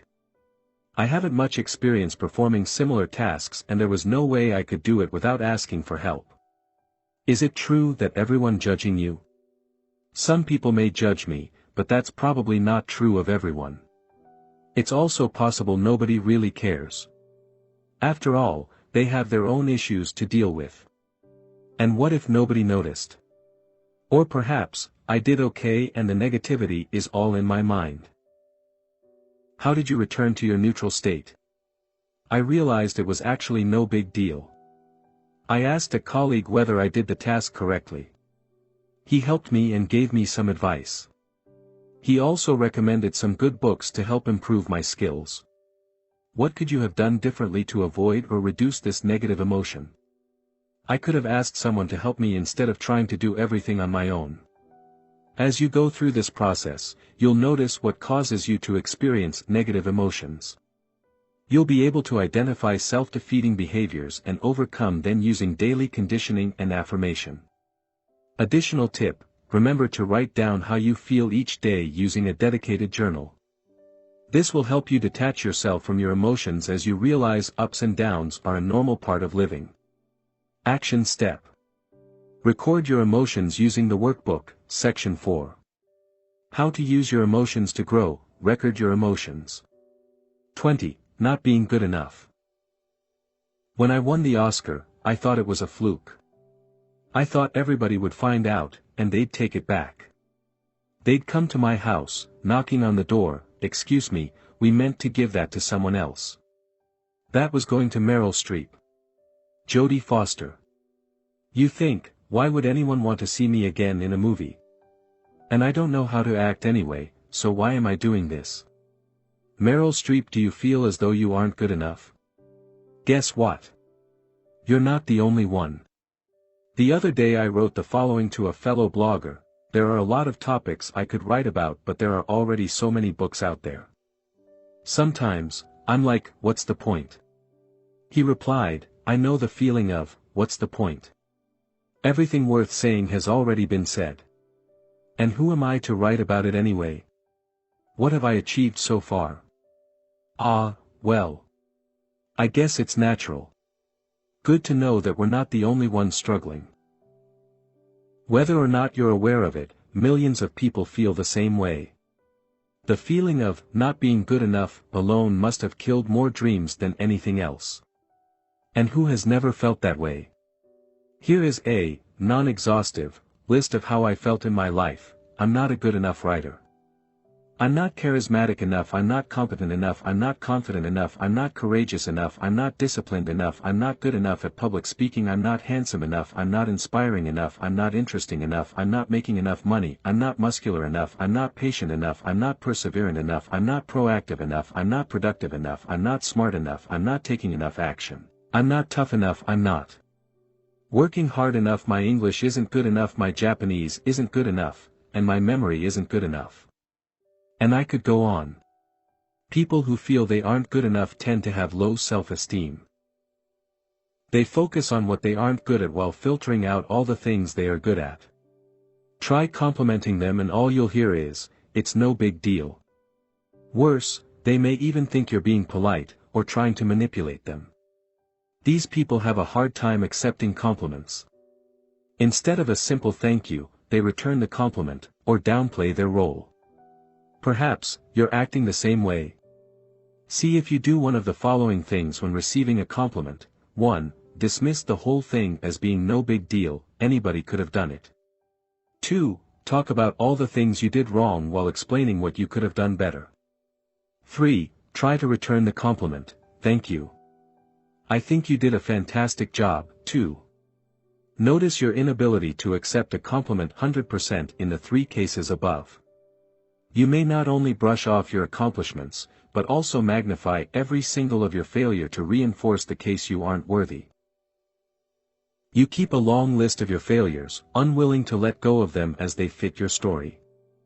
Who would you be if you were no longer the man or woman who's never good enough? As strange as it may seem, there's something scary about that. At least, the certainty of not being good enough gives you some comfort. Imagine what would happen if you released the hold you have on your story, try something you've always wanted to do, and fail. What you suspected for a long time would become true: you aren't good enough. Or worse, what would happen if you were to succeed? How would that fit into your story? Remember, your brain is biased towards negativity. Adding your own bias will certainly not help you feel good about yourself. The fact is, you do most things well. Although a lack of experience, interest, or talent may explain why you aren't doing as well as you would like to in certain areas, it has nothing to do with you not being good enough. How to use the feeling of not being good enough to grow. Not feeling good enough is a sign of low self-esteem. Many people experience low self-esteem in various degrees. I certainly do. For some, every single thing they do is insufficient. For others, they feel inadequate only in certain situations or areas of their life. Wherever you are on the self-esteem spectrum, you can probably benefit from a boost in your self-esteem. Identifying what triggers your feelings of inadequacy. The first step is to find out what triggers these feelings. What thoughts are you identifying with? Which areas of your life are concerned? Take a few minutes to write down the following: the situations in which you feel like you aren't good enough, and the thoughts you identify with, your story. Keeping track of your accomplishments. The second step is to keep track of your accomplishments. Not feeling good enough often results from the biased view you hold about yourself. You focus on your shortcomings, failing to acknowledge your successes. People with healthy self-esteem tend to look at themselves in a more objective way, acknowledging both their shortcomings and their strengths. To improve your self-esteem, start acknowledging all the things you're doing well. The following exercises will help you do that. Exercise 1. Create a win log. One of the best ways to acknowledge your accomplishments is to write them down. For this exercise, I encourage you to use your dedicated notebook. 1. First, write down everything you've accomplished in your life. Come up with a list of 50 things. If you run out of things, write smaller accomplishments. This will help you realize how much you've already accomplished. 2. At the end of each day, write down all the things you've accomplished that day. It can be simple things such as, I woke up on time, I exercised, and I ate a healthy breakfast. Try to come up with 5 to 10 things each day. Exercise 2. Fill up your self-esteem jar. An alternative is to write down each thing you've accomplished on separate pieces of paper and put them into a jar. Here are a few recommendations to ensure you make the most out of this exercise. Make sure your jar, or any other container you use, is in a visible location. The best location is probably on your desk, the second best location is your bedroom. Select a container you like. Choose a design you're fond of. It's all about your self-esteem, so anything that makes you feel good is advisable. Make sure it is transparent so that you can see it filling up. Give it a positive name, e.g. my self-esteem jar, declaration of love to myself, etc. Write your accomplishment on a paper you love. For instance, use different colors so that when the jar fills up, it creates something pleasant to the eye. One idea would be to use origami paper. Write with your favorite pen. The idea is to show more respect towards yourself by acknowledging your multiple accomplishments. Exercise 3. Create a positive journal. You can also create a journal to write down every compliment you received that day. Your colleague told you your shoes look nice, write it down. Your friend complimented your hair, write it down.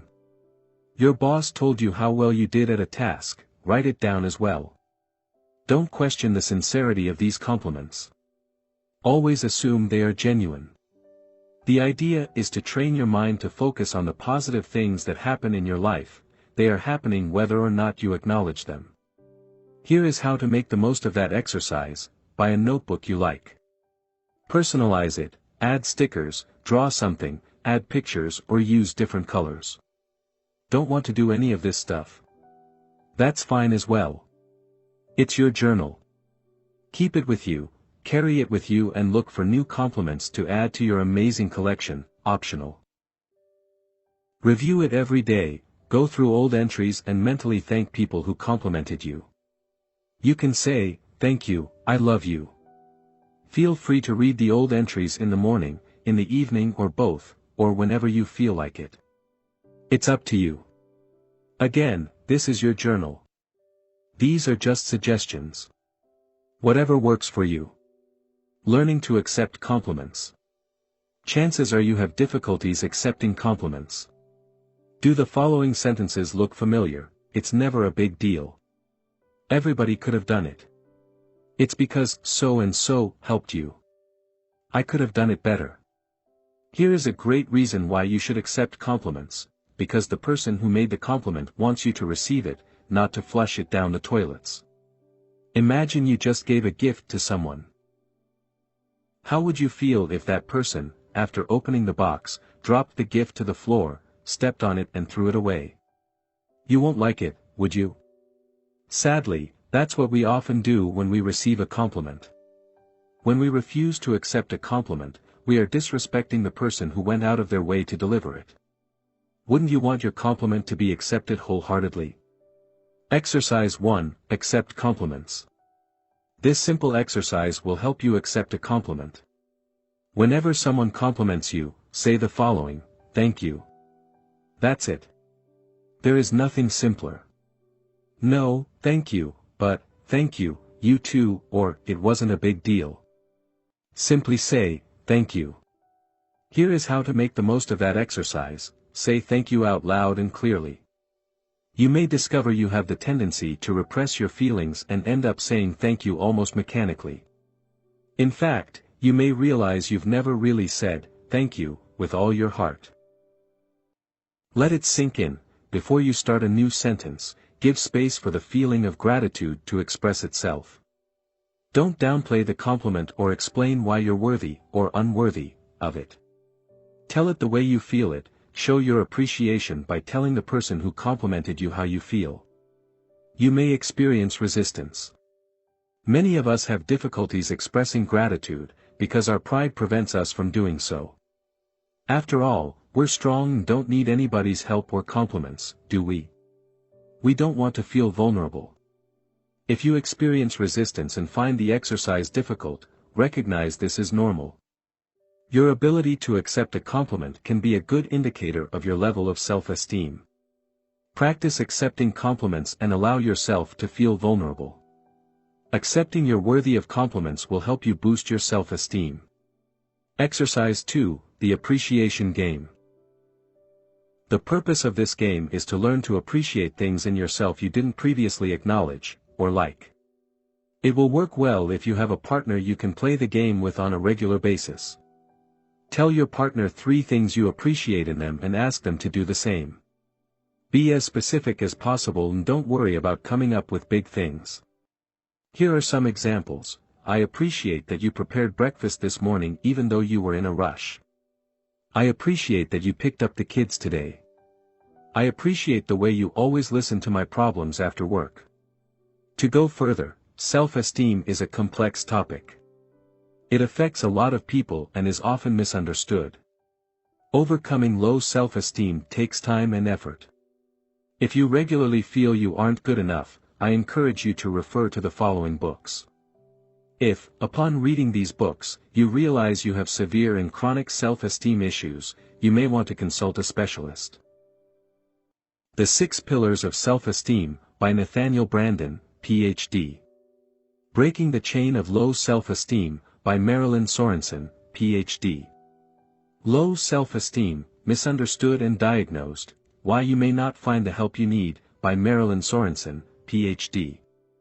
Below is a brief summary of some of the main ideas in each book. In his book, The 6 Pillars of Self-Esteem, Nathaniel Branden identified 6 practices, or pillars, of self-esteem you can work on to develop a healthier self-esteem. 1. Living consciously. In Nathaniel Branden's words, to live consciously means to seek to be aware of everything that bears on our actions, purposes, value, and goals, to the best of our ability, whatever that ability may be, and to behave in accordance with that which we see and know. 2. Self-acceptance, is choosing to value yourself, to treat yourself with respect and to stand up for your right to exist. Self-acceptance is the basis upon which self-esteem develops. 3. Self-responsibility, is realizing no one is coming to save you and you are responsible for your life. It is accepting that you are responsible for your choices and actions. You are responsible for how you use your time, and for your happiness. Because only you can change your life.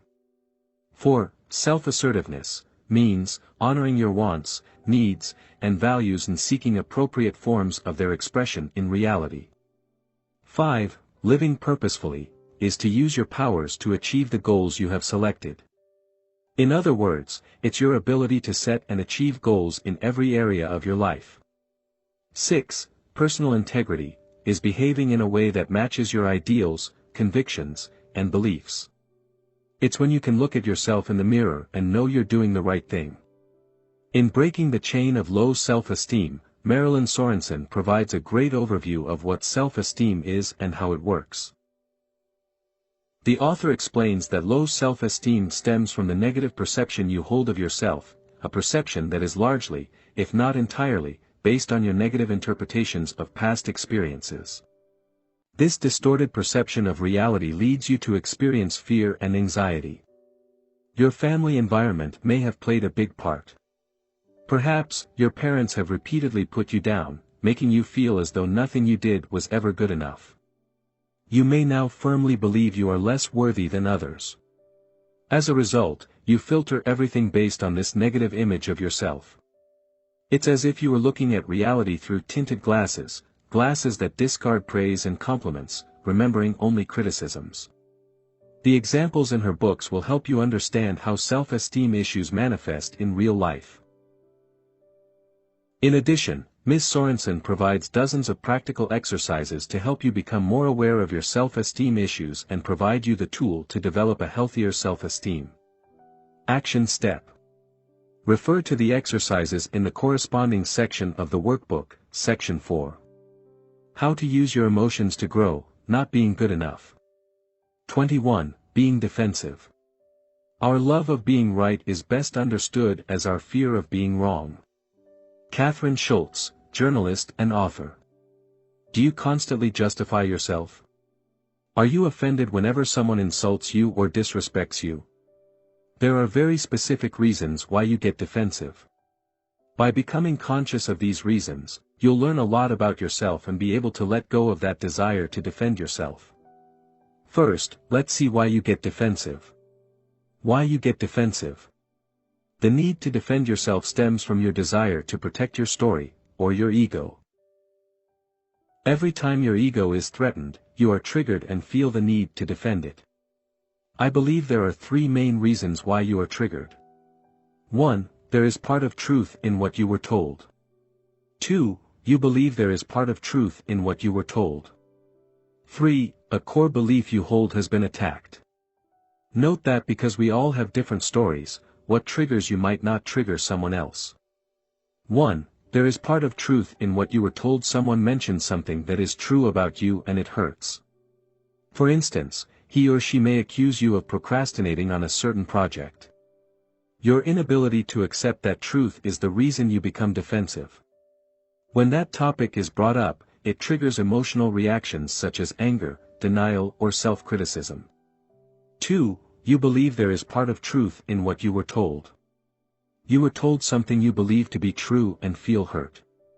In this case, the criticisms you received may be unfounded. Yet, you still feel hurt. Why is that? It's because what you were told confirms the disempowering beliefs you hold about yourself. For instance, let's say you believe you aren't good enough. This belief pushes you to work harder than anybody else. Now, how would you feel if someone accused you of being lazy? You would feel offended, wouldn't you? However, that wouldn't be because you're actually lazy, but because of your belief that you should work harder. 3. One of your core beliefs has been attacked.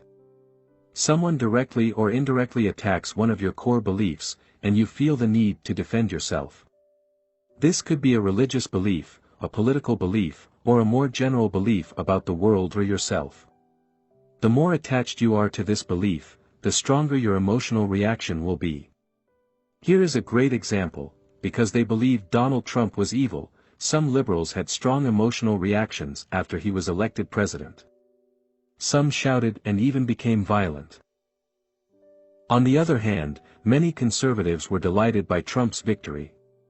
How come people can react so differently to the same event? This is because of their core beliefs.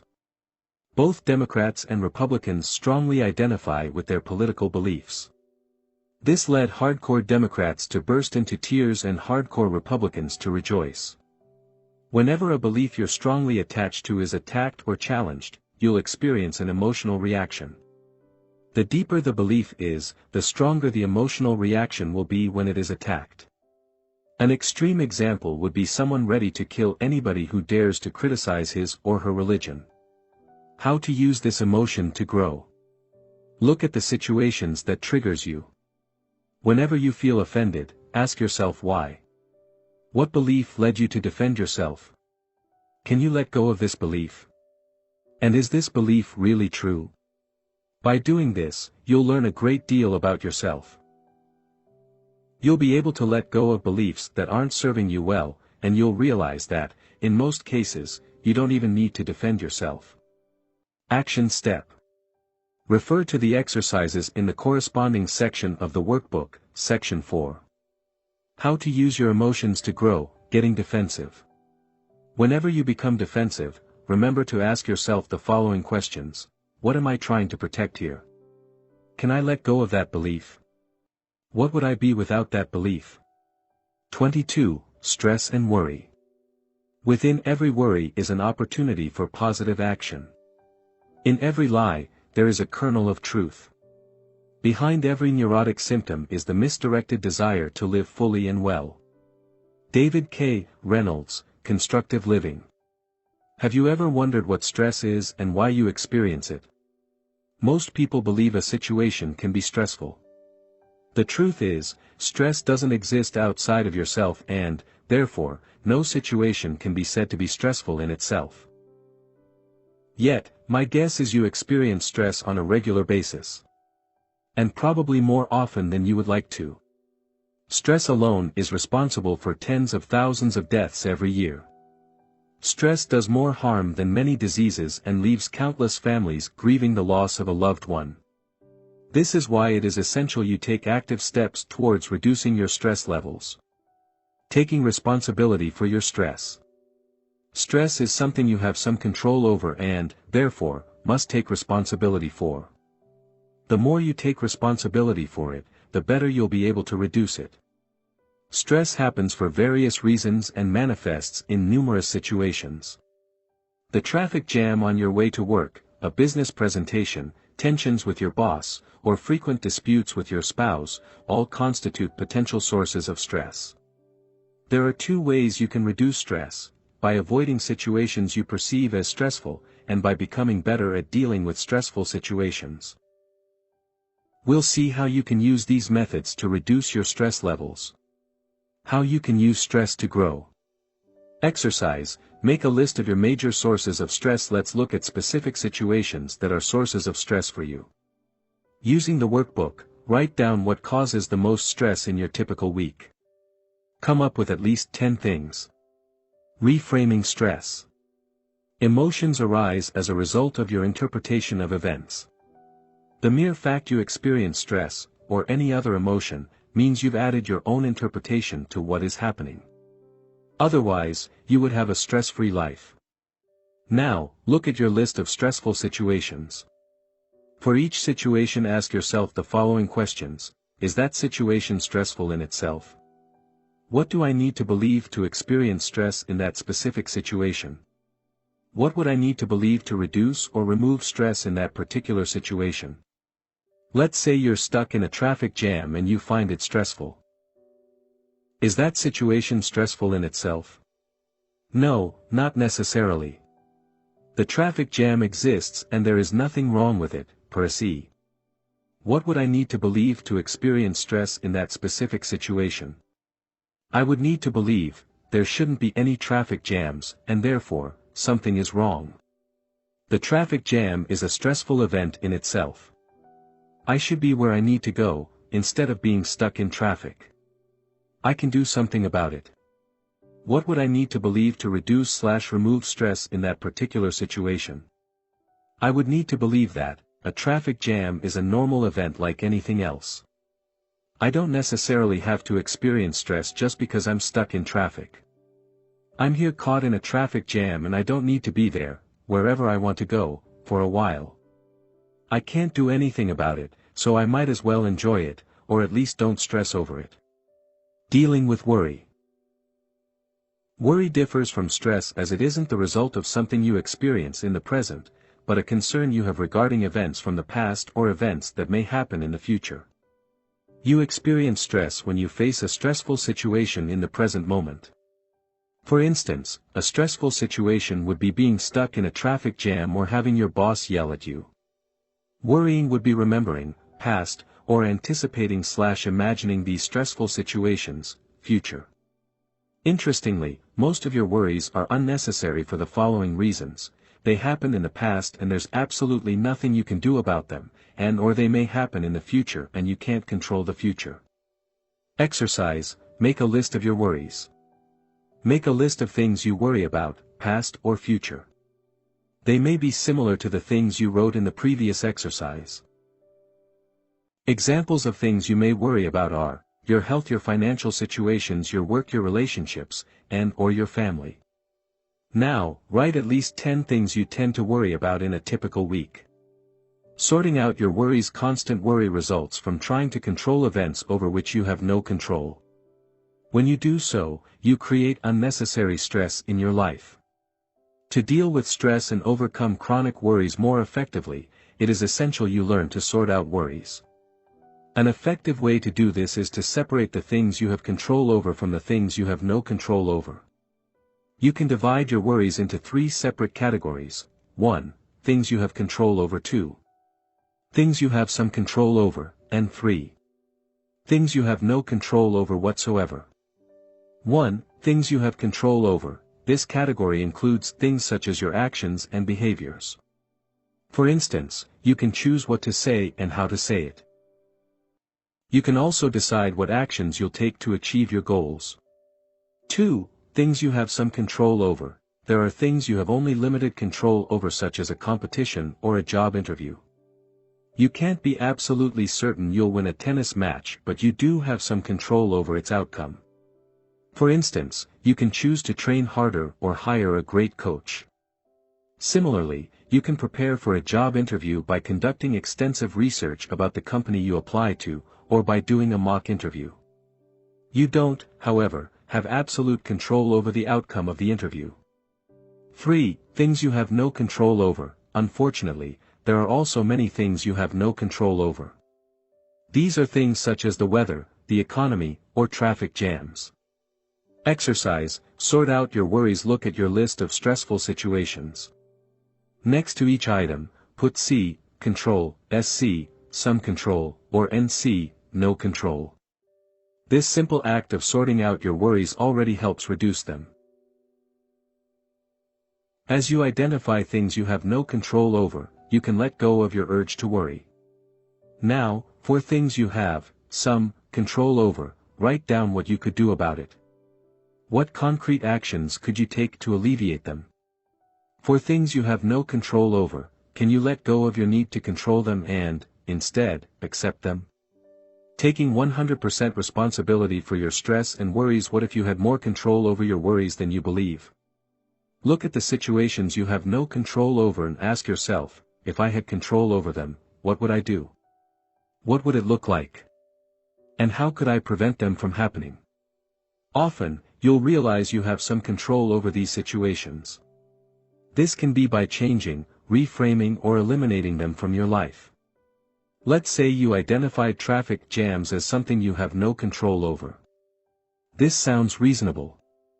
Once you're caught in the traffic jam, you can't do much about it. But, could you do things differently? For instance, could you leave home earlier or take a different route? What about reframing the situation?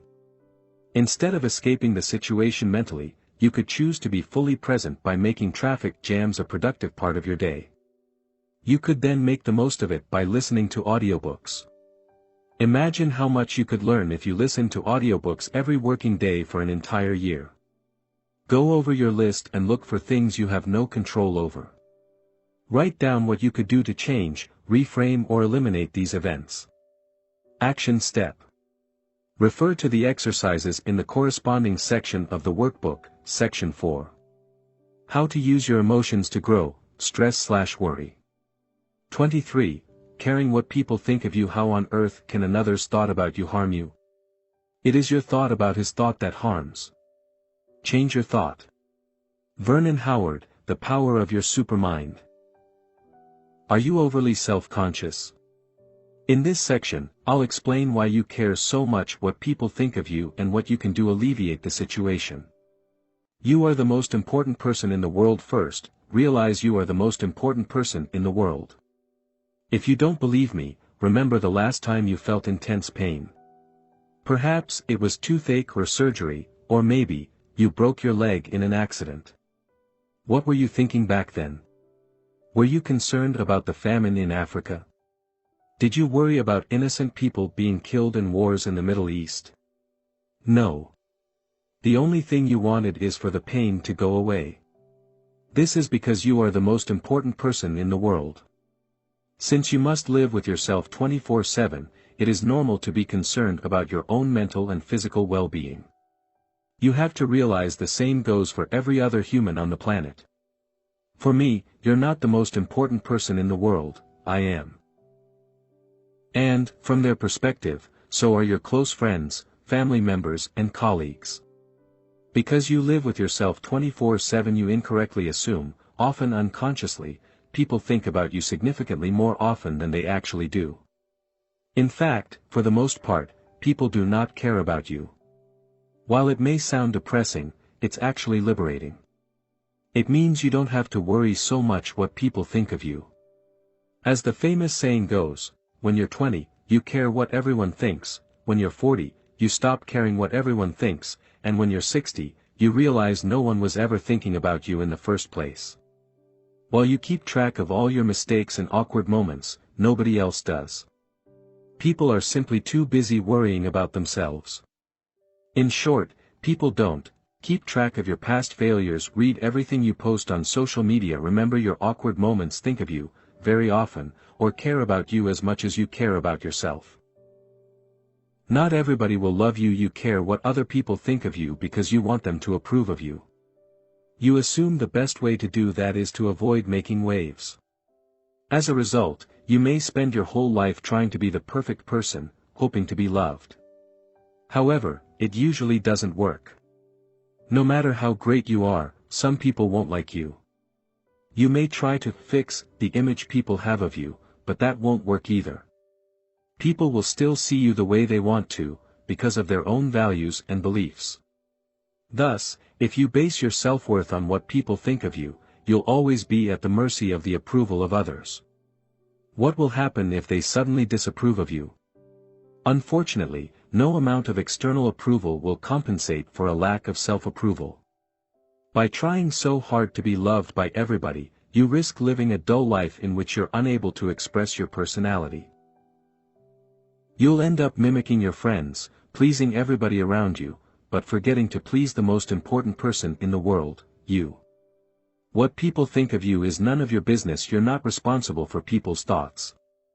In fact, what people think of you is none of your business. Your job is to express your personality the best way you can while having the purest intent possible. In short, your responsibility is to do your best to be your true self. Then, people may or may not like you, and either way is fine.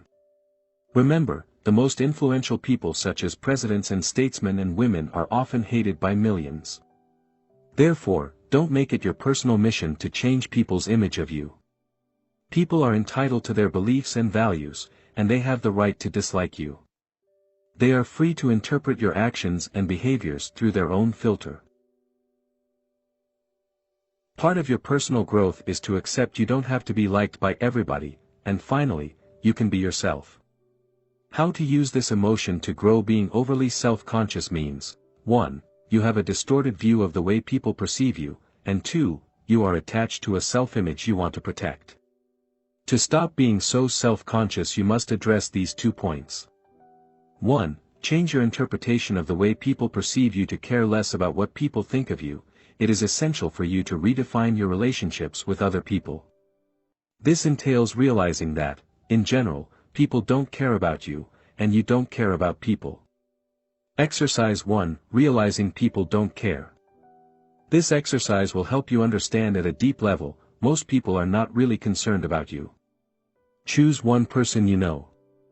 It might be a friend, an acquaintance, or a colleague. Ask yourself how often you think about that person in your daily life. Now, put yourself in the shoes of that person. How much do you imagine he or she thinks about you during an average day? How much does he or she keep track of what you do or say? What do you think he or she is worrying about right now? Repeat this process with at least 2 more people. As you do this exercise, you'll probably realize other people are simply too busy to think of you often. After all, they live with themselves 24/7. In their own eyes, they are the most important person in the world. Not you. And this is only to be expected. Exercise 2, realizing you do not care. You're not that concerned about other people either. The following exercise will make you realize this. Go through your day and try to remember all the people you met or interacted with. It might be the waitress or the customers in the restaurant you lunched in, the people you saw on the street, and so on. Ask yourself how much you thought about these people prior to this exercise. You probably didn't think of them at all, did you? As you can see, you don't really have time to worry about other people. Most of the time you are concerned only about yourself. It's not to say you have no compassion or are a selfish jerk. You're merely being human. Stop being overly attached to your self-image. If you are overly self-conscious, chances are you worry too much about the way people perceive you. Perhaps you want their approval or are afraid they will judge you. It is essential you learn to let go of this self-image. Exercise, letting go of your self-image. Write down all the things you're afraid to be judged on. maybe you worry about your look, or you're afraid of saying something silly. Write down why you care. What is the issue here? What image are you trying to protect? Do people believe you're smart and you're afraid you can't live up to this image? Are you afraid of being rejected as a result of saying something wrong? This exercise will bring awareness to the things you're worrying about and will help you address them. In addition, don't forget to complete the exercises mentioned in the section, letting go of your emotions. Finally, remember people will always interpret your words and actions based on their values and beliefs. Therefore, to let your personality shine, you have no choice but to allow them to see you whatever way they wish to. Action step. Refer to the exercises in the corresponding section of the workbook, Section 4. How to use your emotions to grow, caring what people think of you. 24. Resentment. Even if we can't love our enemies, let's at least love ourselves. Let's love ourselves so much that we won't permit our enemies to control our happiness, our health, and our looks. Dale Carnegie, How to Stop Worrying and Start Living. When you resent people, you're angry at them because they didn't behave the way you wanted them to. Maybe they broke their promises, or perhaps they didn't give you what you expected from them. Perhaps you believed they owed you something, but they failed to deliver. Resentment often builds up when you fail to communicate effectively with the people you resent. That is, when you didn't tell them you felt hurt, or didn't communicate your needs and wants, assuming they would naturally cater to them. It can also grow when you did express your feelings but can't let go of them and forgive. As Nelson Mandela once said, resentment is like drinking poison and then hoping it will kill your enemies. It just doesn't work. Resenting people. As with any other emotion, resentment will grow in intensity following the formula, interpretation plus identification plus repetition equals strong emotions. You can resent someone for years for a rather insignificant event based on your interpretation of the event, your identification with the story you're telling yourself about it, and/or the number of times you replay the event in your mind. Let's say one of your friends betrayed you by not inviting you to a party. In your mind, your friend truly betrayed you and you deeply resent him for it. You can't stop thinking, how could he do that to me? The thought consumes you for weeks and you decide to cut ties with him. Months later you're still resenting him. Notice that the event in itself isn't upsetting. What creates resentment is your interpretation of the event. Now, is it possible that your interpretation was wrong? What if your friend assumed you wouldn't like the party? What if he thought you were too busy? Sure, he should have at least invited you, but nobody is perfect. If you'd put aside your interpretation and confronted him at the time, maybe things would have turned out differently. The danger of letting resentment build up. Often, what adds fuel to the fire is your inability or unwillingness to confront the people you resent. Instead of this, you keep revisiting in your mind what you think happened. As a result, your resentment grows stronger as time passes. This is especially true if you regularly interact with people you resent. How to use resentment to grow. Resentment occurs when you are unable to forgive and move on with your life. It is the result of being attached to what was in the past instead of focusing on what could be in the future. When you experience resentment, you are provided with an opportunity to learn how to forgive and let go and, more importantly, how to love yourself.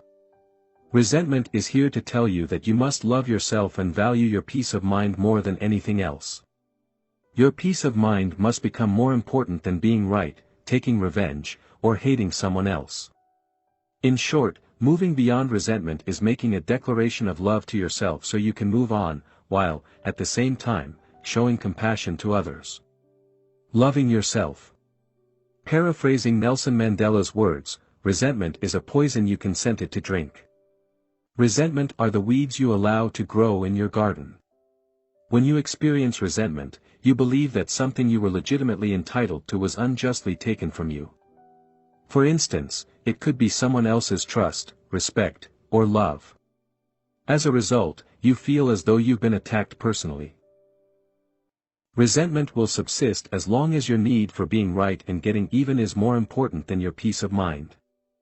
It will keep growing as long as you keep feeding the emotion with thoughts of resentment. And it will remain as long as you repress it. That's why it's important you make your peace of mind a priority and learn to forgive others as well as yourself. Loving others. Your ability to release resentment is linked to your level of compassion. The more compassionate you are, the easier it will be to let go of resentment. One important thing to understand is that people always act based on their level of consciousness, or unconsciousness. You may wish someone had acted differently toward you, but if he or she didn't, it's probably because he or she was unable to do so. Thus, rather than saying people are good or bad, it is more accurate to say they are either conscious or unconscious. When they do terrible things to you, it's often because of their lack of consciousness, or the negative emotional state they were in at the time. Sadly, most people are deeply conditioned. Their upbringing leads them to act in a certain way. People often act the same way as their parents, which is why you often hear of people who've been abused by their parents, becoming, in turn, abusive with their children. As Eckhart Tolle wrote in The Power of Now, the mind, conditioned as it is by the past, always seeks to recreate what it knows and is familiar with. Even if it is painful, at least it is familiar. The mind always adheres to the known. The unknown is dangerous because it has no control over it. That's why the mind dislikes and ignores the present moment. In short, the nature of the unconscious human mind is to cling to old patterns and recreate them. Look at your family history and you'll probably notice these patterns. You'll see how people are conditioned.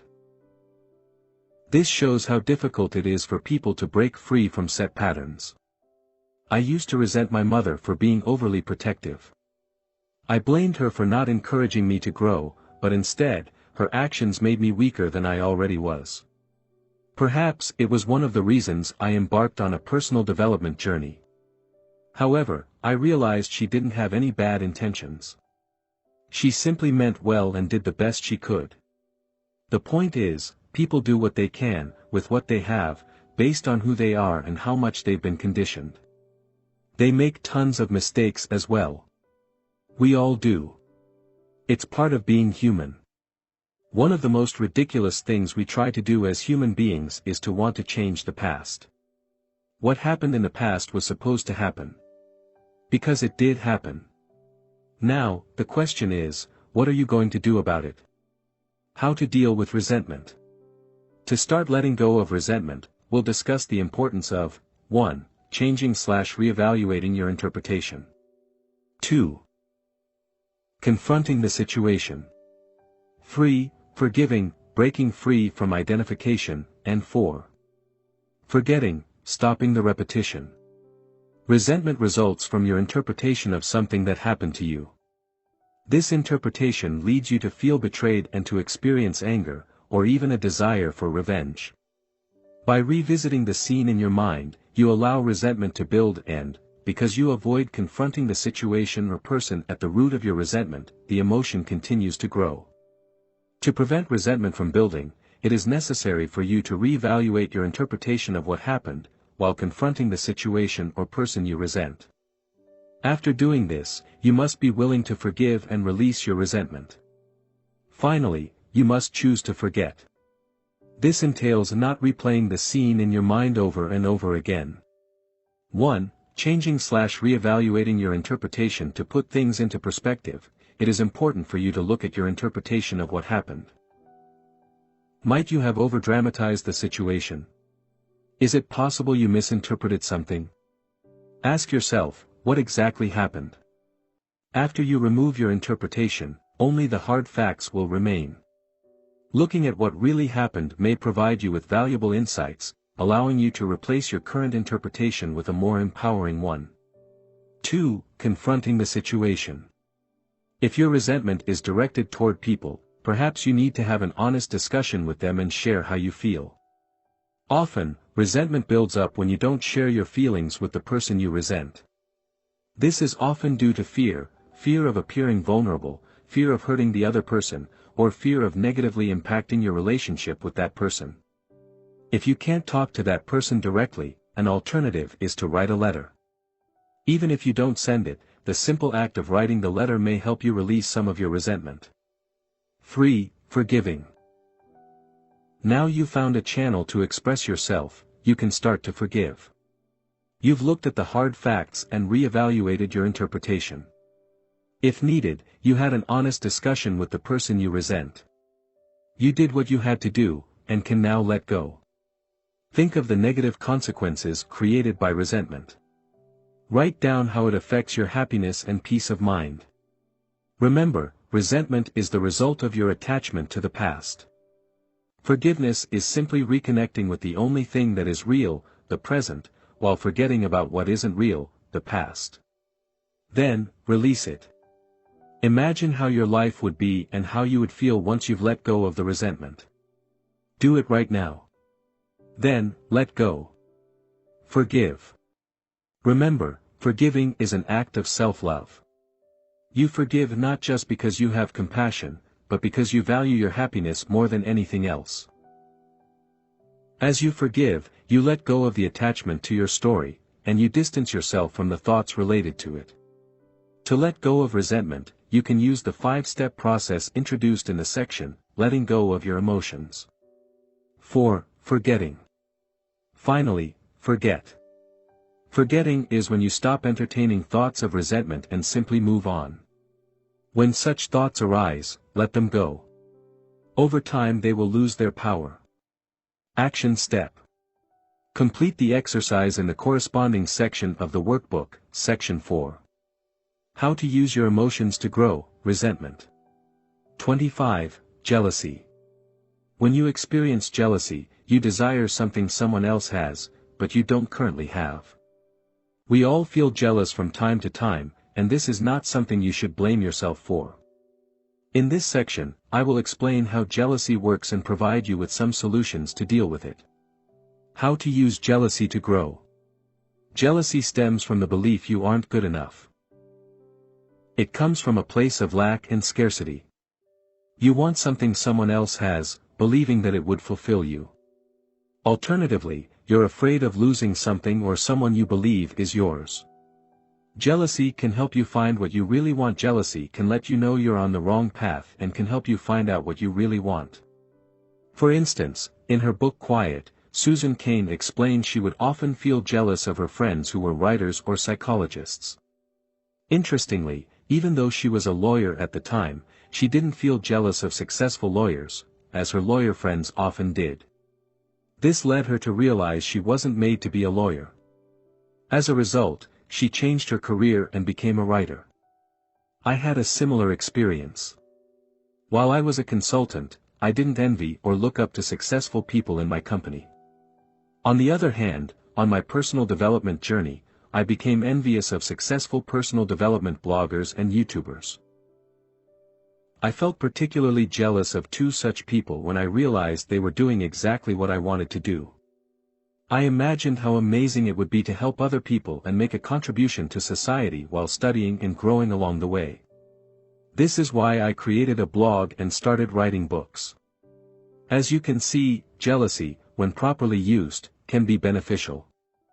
Exercise: identify who you are jealous of. Write down who you are jealous of. Now, what does it say about you and what you want from life? Jealousy can signal a scarcity mindset. In other situations, jealousy may indicate you're operating under a scarcity mindset. Let me give you another example from my personal life. When I see best-selling writers, I sometimes become jealous. I feel as though they are stealing my piece of the pie, and I deserve success as much as they do. I'm not proud of this feeling, but I don't blame myself for having it either. This feeling of jealousy stems from the belief there is only a certain amount of success available out there. Thus, every time someone has a little success, they are stealing your piece of the action. Interestingly, this is often not the case. If anything, for writers the opposite is true. The more a writer can cooperate with other writers, the better chances he or she has to succeed. A writer who tries to do everything on his or her own is likely to fail. This is not limited to writers, of course. Shifting your mindset from one of competition to one of cooperation can help you move from a feeling of scarcity to a feeling of abundance. Nowadays, when I see other writers having success, I remind myself what great news it is. After all, if they can do it, so can I. And the more successful my fellow writers become, the more they are in the position to help me in the future. This also works the other way around. The more I help other writers to succeed, the more they'll be able to help me in the future. As Zig Ziglar said, you can have everything in life you want, if you will just help other people get what they want. Remember, what other people can do, you can do as well. Remember also, success is not a limited resource. Exercise, cooperate rather than competing. Think of a time in the past when you felt jealous of someone else's accomplishments. Now, ask yourself why you felt that way. Then, ask yourself, what would it be like to support the person? How could I cooperate with the person? Why is that person's success good for me? Jealousy may tell you to solve self-esteem issues. Perhaps you're afraid your boyfriend or girlfriend may cheat on you, or leave you for someone else. This usually comes from the belief you aren't good enough, and you need your boyfriend or girlfriend to complete you. Unfortunately, or fortunately, the same way you can't control what people think of you or how they behave, you can't control your loved one's thoughts or behaviors either. Often, the very same desire to control your partner is what pushes them further away. While feeling jealous from time to time is normal, if you're excessively jealous, it is essential you look within you. Your insecurities and fears usually come from a lack of self-esteem and from the fear that you can't or won't be loved. Jealousy may lead to some of the following behaviors: trying to control your partner. You may check your partner's phone or emails or prevent them from going out to see their friends. Testing your partner to see whether he or she loves you. You may expect your partner to behave in a certain way, and when he or she doesn't, you feel betrayed. This stems from the belief that you shouldn't have to tell your partner what you want or need. He or she should be able to guess. Imagining things that aren't there. You make up all sorts of stories in your mind by extrapolating facts. I invite you to refer to the section, Not Being Good Enough, to discover how to develop a healthier self-esteem. Jealousy may signal you to stop comparing yourself with others. One kind of lingering discontent, shared by millions, is the notion that others are happier than they are. I assure you, they are not. If you could only see the secret sorrows of those whose smiles and activities seem to indicate happiness. If you could only see how fervently they wish to be somewhere else, doing something different, being someone other than who they are. Vernon Howard, The Power of Your Supermind. Jealousy often results from comparison with others. It is important to realize this type of comparison is generally as counterproductive as it is biased. Indeed, you seldom compare apples to apples. You look at some of your friends' successes, but you fail to realize this is only part of the picture. While they may seem happy and successful on the surface, it is quite possible they are unhappy or even depressed. The point is, rather than assuming your friends are happier than you are, it is better to assume that you are as happy as they are. Also, guard against looking only at areas in which your friends seem to have it better than you. Perhaps, you focus on the fact they're making more money than you, or have a partner while you are single. Or perhaps you envy them for some of their natural strengths and abilities. The problem here is you fail to make an apple-to-apple comparison. You dismiss your own strengths or qualities which make you feel as though you're not as good as they are. Even worse, you may often compare yourself with several other people. You look at areas in which they are successful and then you look at your own life to see how well you compare. Of course, not very well. How could you compete with the combined strengths of several people? Can you see how biased and unrealistic this type of comparison is? Yet, this is what many of us do, albeit unconsciously. The bottom line is, if you feel jealous, it may be because you engage in this type of unfair comparison. Instead, why not compare your today's self with your yesterday's self? After all, the only thing you can do is to try to be better than you were yesterday, last month, or last year. Because we all start with different circumstances, skills and personalities, there is no such thing as a fair comparison. Exercise: compare apples to apples. This exercise will help you compare yourself to others more fairly. Select someone you often compare yourself with. Write down all the things you're doing better than that person. Action step: refer to the exercises in the corresponding section of the workbook, section 4. How to use your emotions to grow: jealousy. 26. Depression. The hardest thing about depression is that it is addictive. It begins to feel uncomfortable not to be depressed. You feel guilty for feeling happy. Pete Wentz, musician. Non-clinical depression occurs when you're not where you want to be in life, you have lost any hope to ever be, and can't accept it. This might happen after a tragic event in your life or more progressively as some aspects of your life slowly fall apart. Depression results from feeling hopeless in one or several areas of your life. Here are some examples: you lost your job and have no hope of finding a new one to match your expectations. You're sick and have no hope to recover as well as you would like to.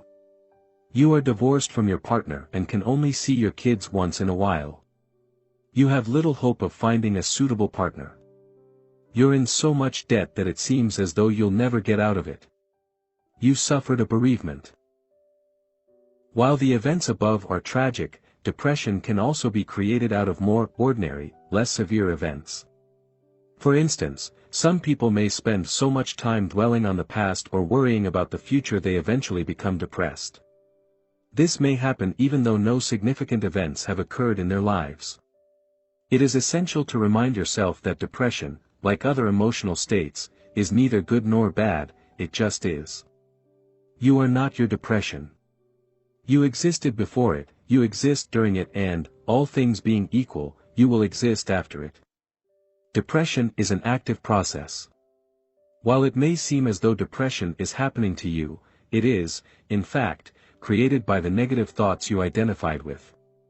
Thus, you do have some responsibility in creating your depression. Does it mean you should feel guilty or beat yourself up for being depressed? Of course, not. Never. In fact, you should never beat yourself up for any of the emotions you feel. That would be pointless. What it means, however, is that, because you've played a part in creating your current emotional state, you also have the power to get out of it. And that's great news, right? Remember Dr. David K. Reynolds' first-hand experience with depression? He wrote the following: depression can be created by sitting slouched in a chair, shoulders hunched, head hanging down. Repeat these words over and over: there's nothing anybody can do. No one can help. It's hopeless. I'm helpless. I give up. Shake your head, sigh, cry. In general, act depressed and the genuine feeling will follow in time. David K. Reynolds, Constructive Living. David K. Reynolds' depression was entirely self-created. It was an active process that involved adopting a certain body language, repeating certain words, and having certain thoughts. He had to act in a certain way to become depressed. The good news is that because you have the power to create depression, you also have the power to climb out of it. However, in a negative state such as depression, ignoring negative thoughts and replacing them with more positive ones can be extremely challenging. Even if you try to think positive thoughts of gratitude, joy, or happiness, at first, they will seem to have no power. But you may experience other negative emotions such as anger, for instance. You may ignore your anger at first. Your friends may even encourage you to do so, they would rather see you quiet and depressed than angry.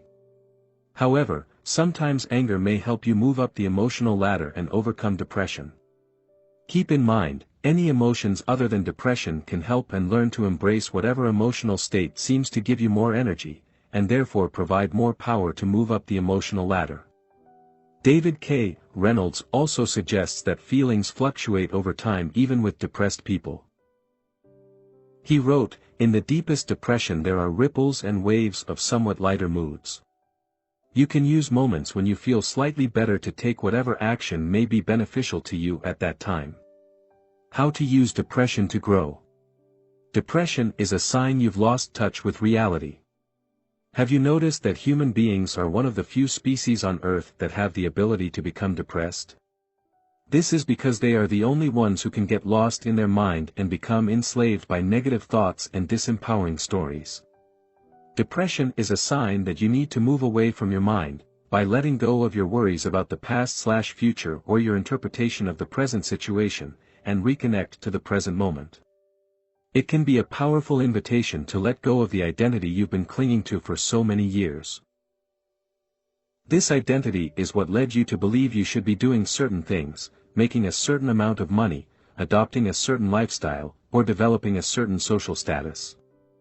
Depression invites you to reconnect with your body and emotions while getting out of your head. After all, didn't your mind create the depression in the first place? Some people who experience severe grief, sadness, or depression like to keep themselves busy to avoid thinking. When depressed, more thinking is seldom the solution. You rarely see people getting out of depression by using their mind. Therefore, instead of thinking, you want to reconnect with your body. Exercising is a great way to do this and has been shown to be effective in improving your mood. For additional information, refer to the section, The Benefits of Exercising. In some rare cases, severe depression can lead people to separate from their mind. When this happens, their story suddenly drops. Apparently, this is what happened to Eckhart Tolle, as he recalls in his book, The Power of Now. He had a sudden awakening and his mind stopped. Here is what he wrote about his experience: "This withdrawal must have been so complete that this false, suffering self immediately collapsed, just as if a plug had been pulled out of an inflatable toy." Eckhart Tolle. In summary, depression tells you to let go of your ego and reconnect with reality. It invites you to get out of your mind, which can only recall the past or anticipate the future, and live more in the present. Severe depression may require the help of a professional, but for milder depression here are some mediating strategies: exercise, reconnect with your body and your emotions to overcome depression. It is essential for you to escape your mind. It's easier to feel your way out of depression than to think your way out of it. I would venture to say that most people spend over 90% of their lives in their mind. They have only rare moments of lucidity when they are fully aware and present. For instance, they don't listen to people, but they judge and interpret what they say, anticipate what they'll say next, and/or get lost in their thoughts. All these things happen at the mind level and show how people are not fully present. Because they either live in the past or in the future, i.e. in their mind, they experience a number of negative emotions. Below are some of the things you can do to reconnect with your body and your emotions. Exercise. As previously discussed, exercising is a great way to calm your mind and connect with your body, and it has a positive effect on your mood. Meditate. Meditation is an effective way to observe your mind and stop identifying with your thoughts so heavily. Meditation is simply a tool to help you reconnect with reality by observing thoughts, emotions, and sensations instead of getting lost in your mind. Activity. Getting busy allows you to avoid excessive thinking.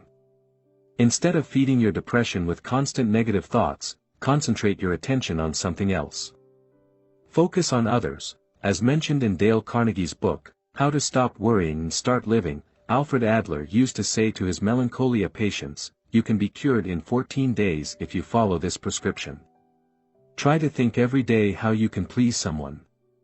Whether or not it is accurate, focusing on others can certainly help you forget about your own issues and focus on something more positive. Unfortunately, when you feel depressed you won't want to do any of these things. However, as you start moving and start keeping yourself busy, your situation will gradually improve, and it will become easier and easier. Thus, it is important to take things just one step at a time. Action step. Refer to the exercises in the corresponding section of the workbook, Section 4. How to use your emotions to grow, depression. 27. Fear/discomfort. Life always begins with one step outside of your comfort zone.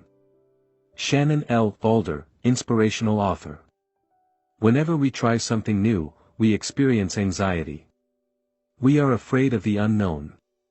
This is why we like to maintain our daily routine and stay within our comfort zones. From our brain's point of view, this makes perfect sense. If our current habits allow us to be safe and avoid any potential threat to our survival, or the survival of our ego, why bother changing them? This explains why we often keep the same routine, or have the same thoughts over and over. It is also why we may experience a lot of internal resistance when trying to change ourselves. Thus, when we try to move beyond our comfort zones, we experience fear and distress.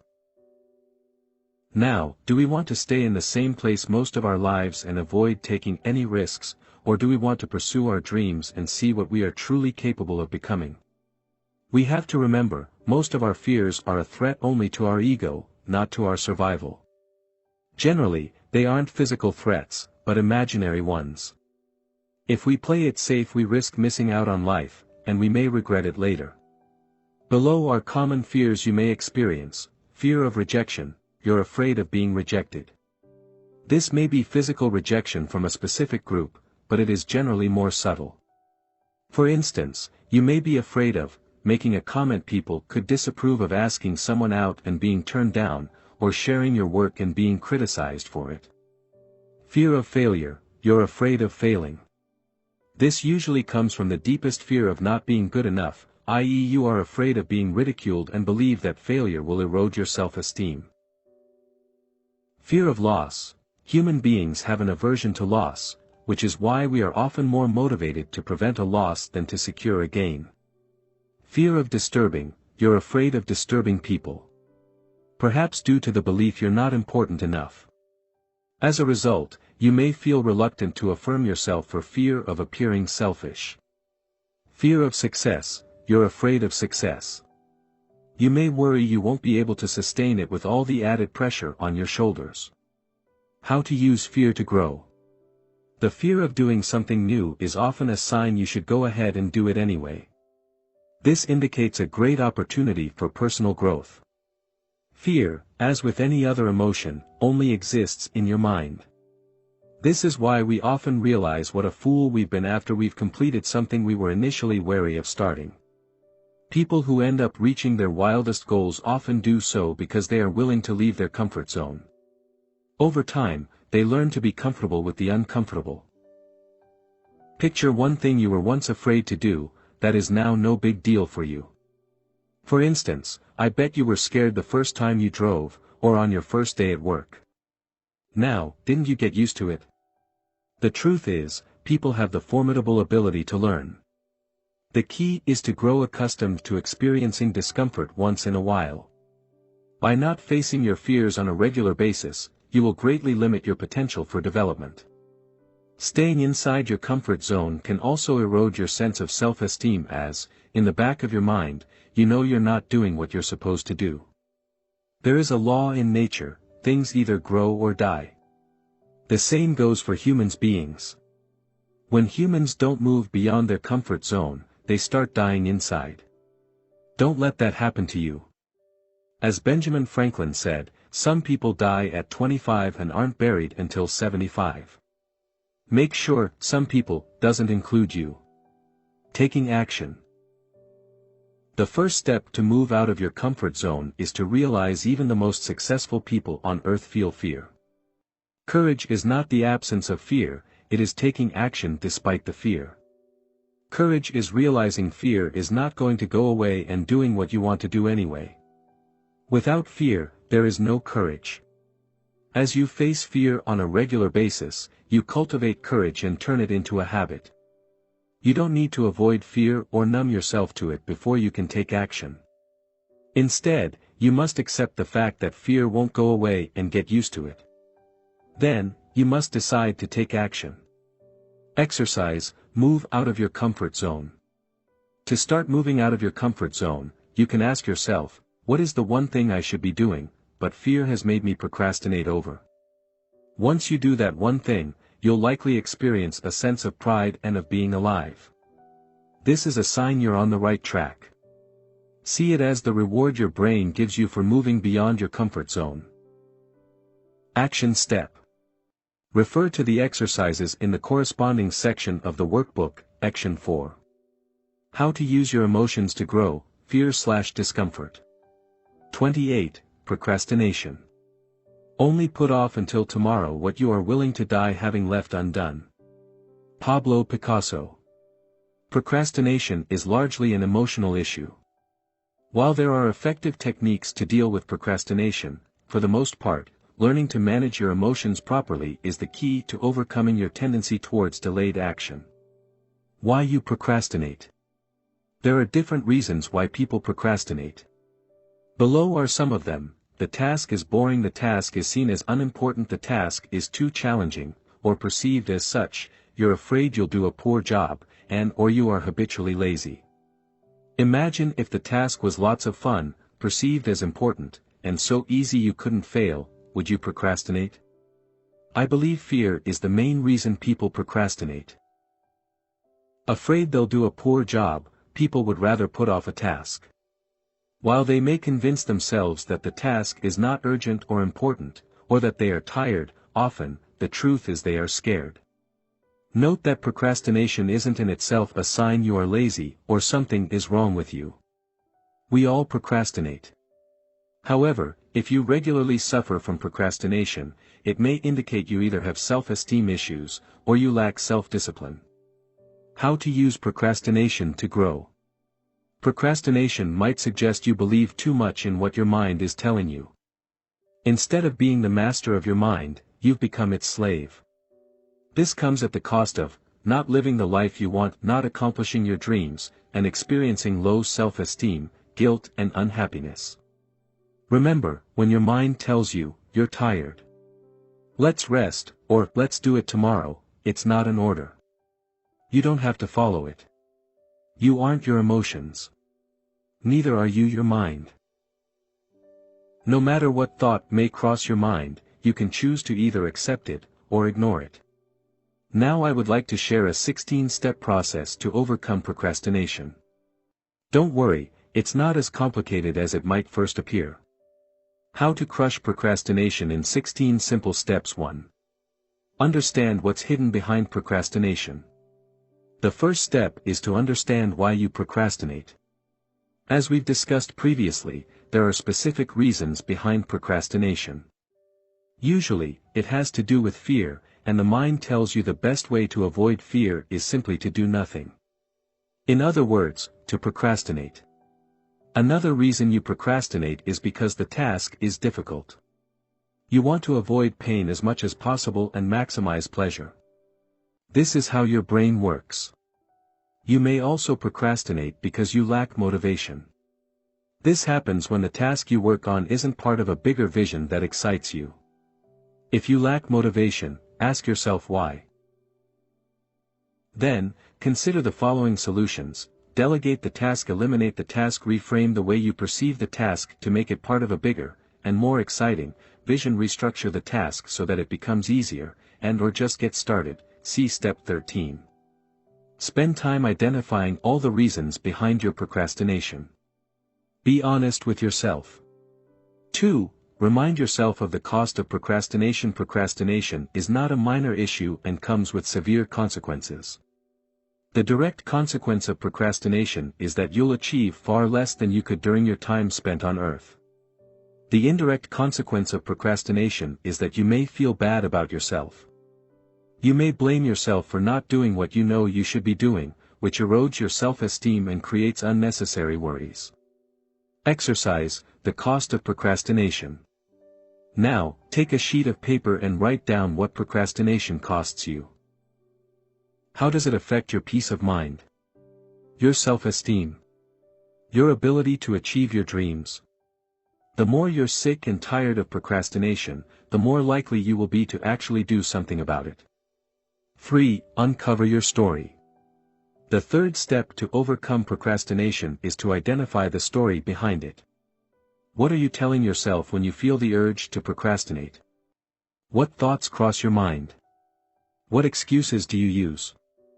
Some common excuses are, I'm too tired, I'll do it tomorrow, I'll do a poor job, or it's not really important. Let's address some of these excuses right away. I'm too tired. While that may be true, you must realize you're not your mind. You don't need to listen to your mind. Navy SEAL, David Goggins, uses the 40% rule. This rule states that, even when you think you can't take it anymore, you're using only 40% of your brain's capacity.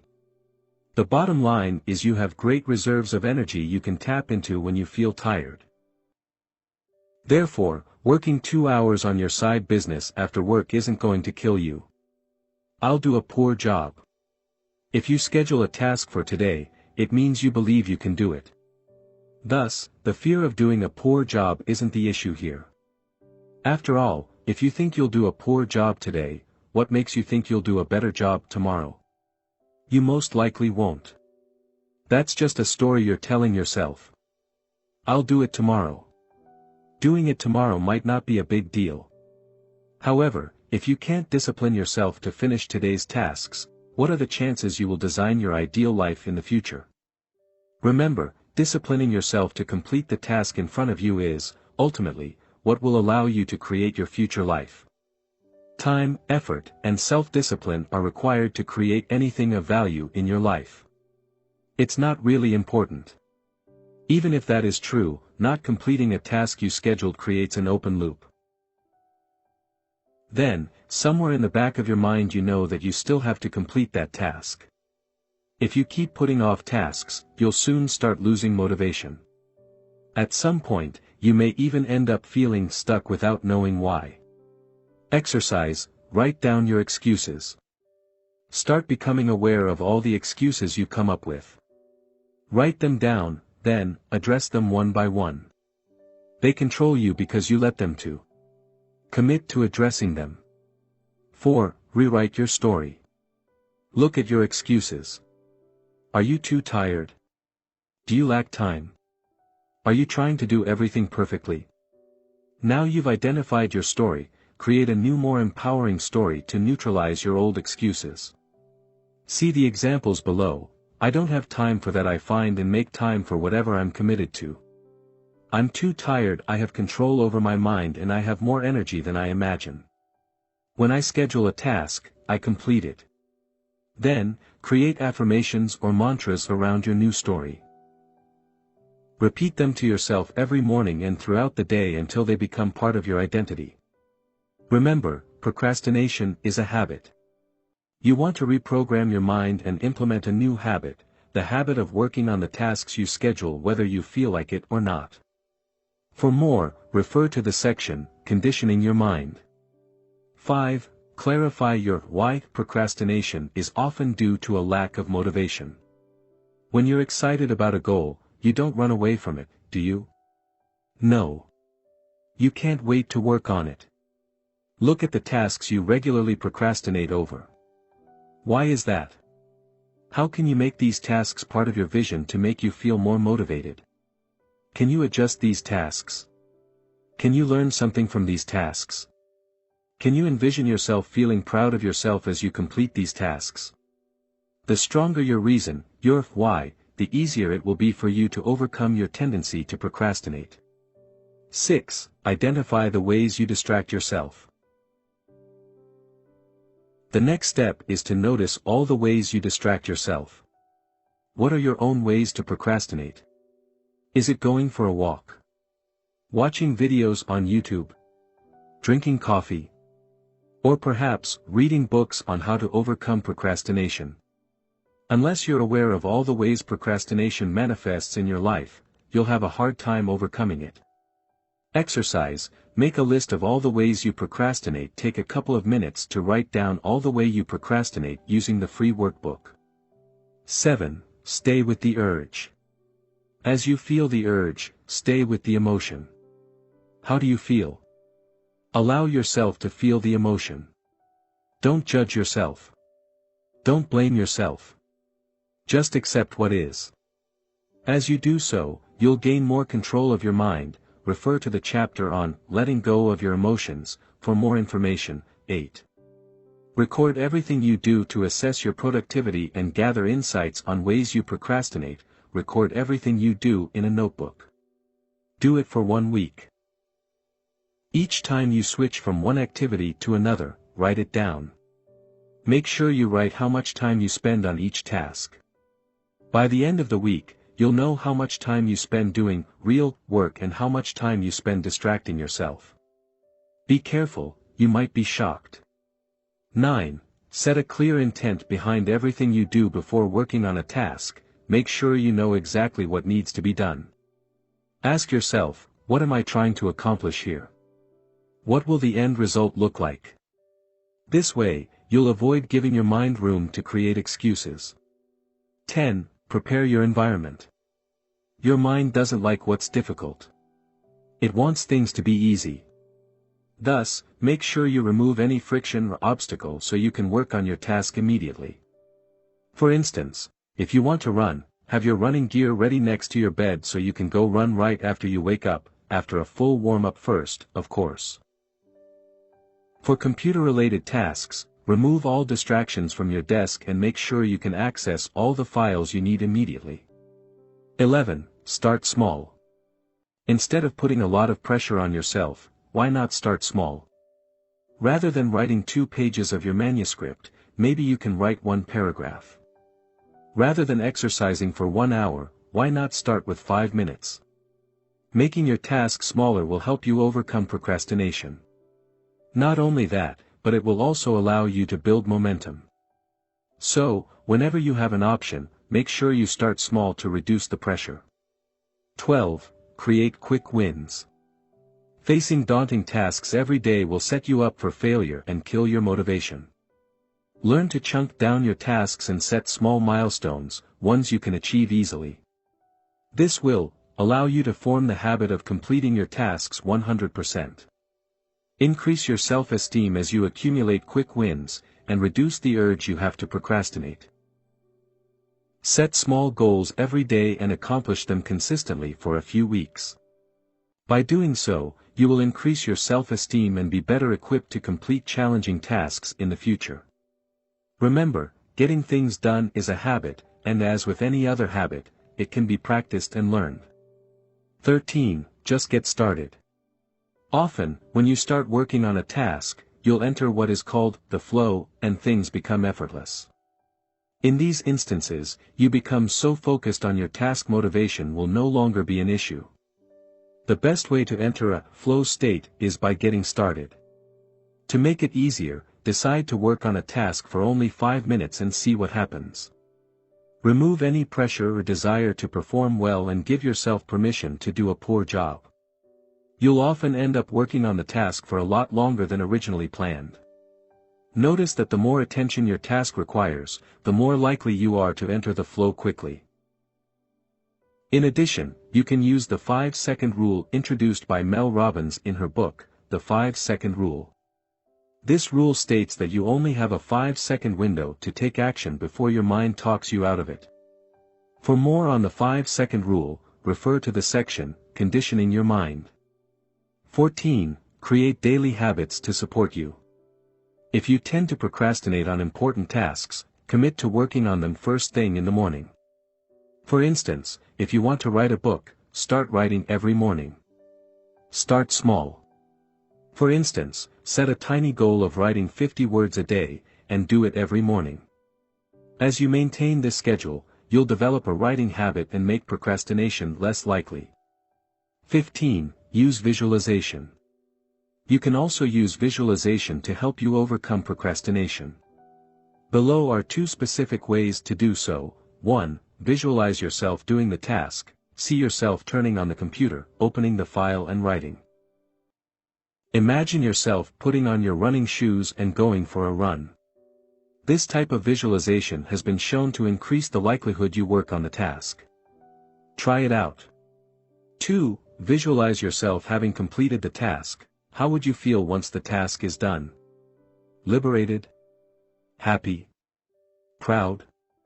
Now, feel as you would feel if you had completed your task. By doing so, you'll experience a boost of motivation that will encourage you to work on your task. 16. Build accountability. If you have a hard time completing a task, you might need some accountability. When I'm likely to procrastinate, I like to send a message to a friend and tell him I will complete a certain task by a specific date. Another way to build accountability is to have an accountability partner you communicate with on a regular basis. You could talk to him or her once a week and share your list of goals.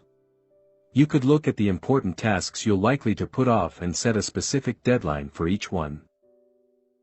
Then, you could send an email to your accountability partner to let him or her know when you completed a task. If you follow this 16-step process, you should be able to overcome or, at least, significantly reduce your tendency to procrastinate. Action step. Follow the 16-step process using the corresponding section of the workbook, Section 4. How to use your emotions to grow, procrastination. 29. Lack of motivation. People often say that motivation doesn't last. Well, neither does bathing, that's why we recommend it daily. Zig Ziglar, salesman and motivational speaker. Lacking motivation is usually a sign that you don't have a compelling vision to pursue. People who have an exciting vision seldom lack motivation. While they may experience setbacks along the way and feel frustrated or even mildly depressed, they tend to bounce back quickly by reminding themselves of their vision. Lack of motivation is also a sign you're not following your bliss. It shows there is a misalignment between what you do and who you are. The word enthusiastic comes from Greek and means filled with the divine. If you lack enthusiasm, you're probably out of touch with the essence of who you are. I've never heard of a Nobel Prize winner retiring early because he or she was bored. In fact, most of them will work until the day they die. This is because they have a clear purpose. Similarly, I've never seen billionaires selling their companies to retire on a tropical island. They may have tried but quickly realize how boring their lives have become.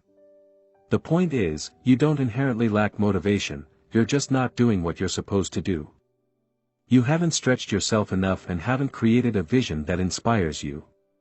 Perhaps, you're stuck at the same dead-end job that bores you to tears. Or maybe you're at your current job for the money, or to fulfill your parents' wishes. Then, it's no wonder you lack motivation. Fortunately, you can get your motivation back. How to use motivation, or lack thereof, to grow. A lack of motivation says you need to design a life that is more in line with who you are.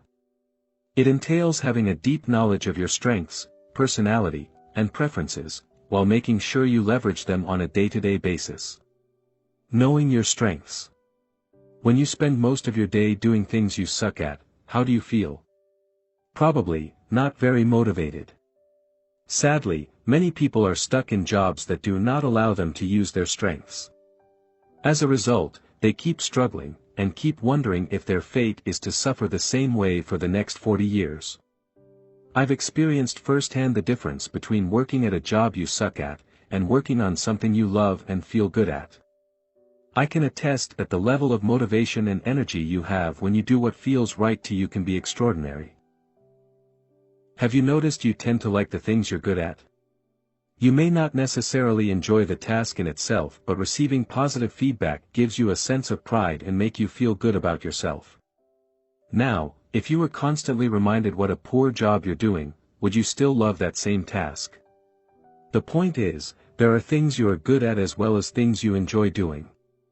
Once you identify the tasks you're good at and spend as much time as you can on them, you'll feel more motivated. You may even find yourself enjoying tasks you would never have imagined simply because you're good at them. To be able to focus on your strengths, you may have to redesign your current job description, change jobs within the same company, or change your career altogether. Remember, if every second of the day is a struggle, you're probably not doing what you're supposed to do. You have strengths and your job is to find them. Knowing your personality. This is somewhat related to the previous point since your personality partially determines what you're good at. For instance, if you're an introvert, you're likely to take different career choices than if you were an extrovert. You may prefer spending most of your time alone or in small groups and may stay away from jobs that require you to interact with clients all day long. You may find yourself performing better in a quiet environment.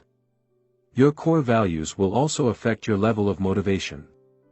Perhaps, independence is vital for you. If so, being self-employed might be a better idea than having a 9-to-5 job. Or maybe you like novelty and want to be learning constantly. If so, doing the same repetitive job might not bring you much satisfaction. Knowing what motivates you. Sometimes you lack motivation because you set a goal in a way that doesn't inspire you. While the goal may be something you genuinely want, the way you frame it, or work on it is just not motivating you. Let's say you want to lose weight.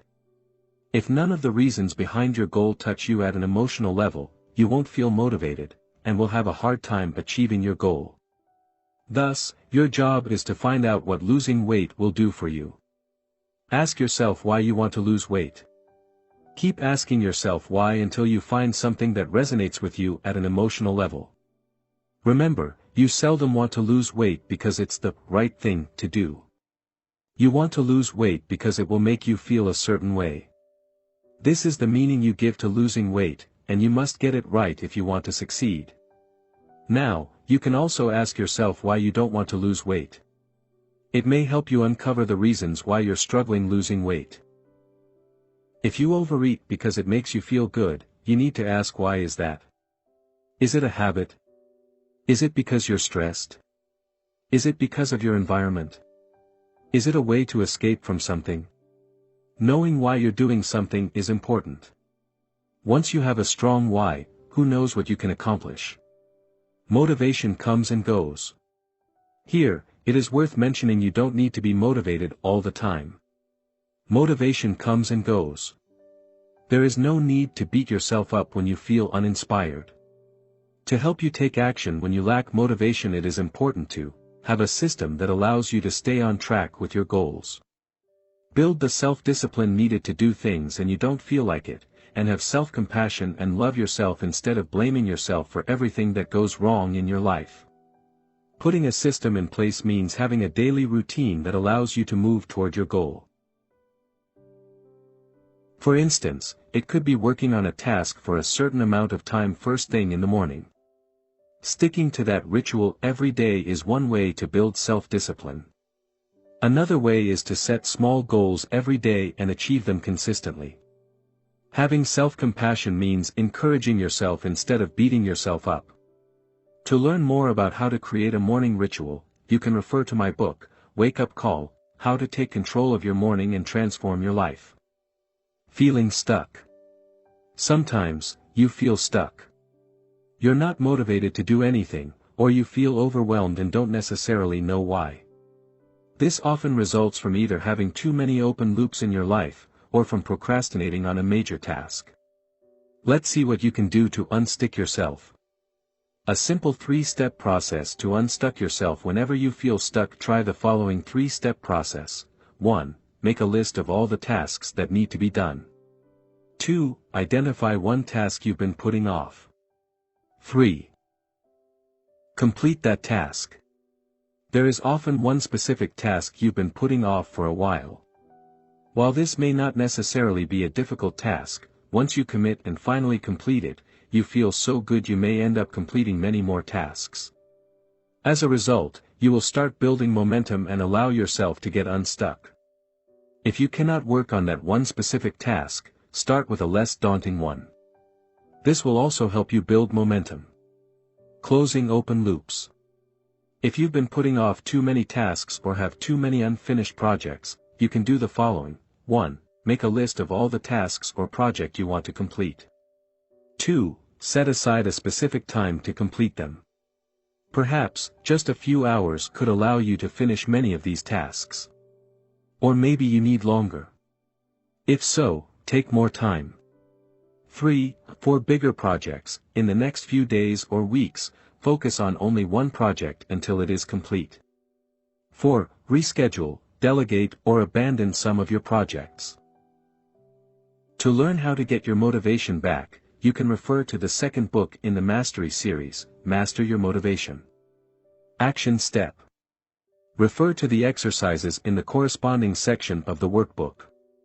Section 4. How to use your emotions to grow: lack of motivation. Conclusion. Thank you for purchasing this book. My sincere hope is that it helped you make sense of your emotions and gave you the tools you need to start taking better control of them. Remember, the quality of your emotions determines the quality of your life. Therefore, learning how to change yourself and your environment to experience more positive emotions is essential for your well-being. Let's face it. You'll keep experiencing negative emotions throughout your life, but, hopefully, each time you'll remind yourself that your emotions are not you and will learn to accept them as they are before letting them go. You're not sad, depressed, jealous or angry, you are what witnesses these emotions. You are what remains after these temporary feelings fade away. Your emotions are here to guide you. Learn as much as you can from them, and then let them go. Don't cling to them as if your existence depends on them. It doesn't. Don't identify with them as though they define you. They don't. Instead, use your emotions to grow and remember, you are beyond emotions. How could you not be? They come and go, but you stay. Always.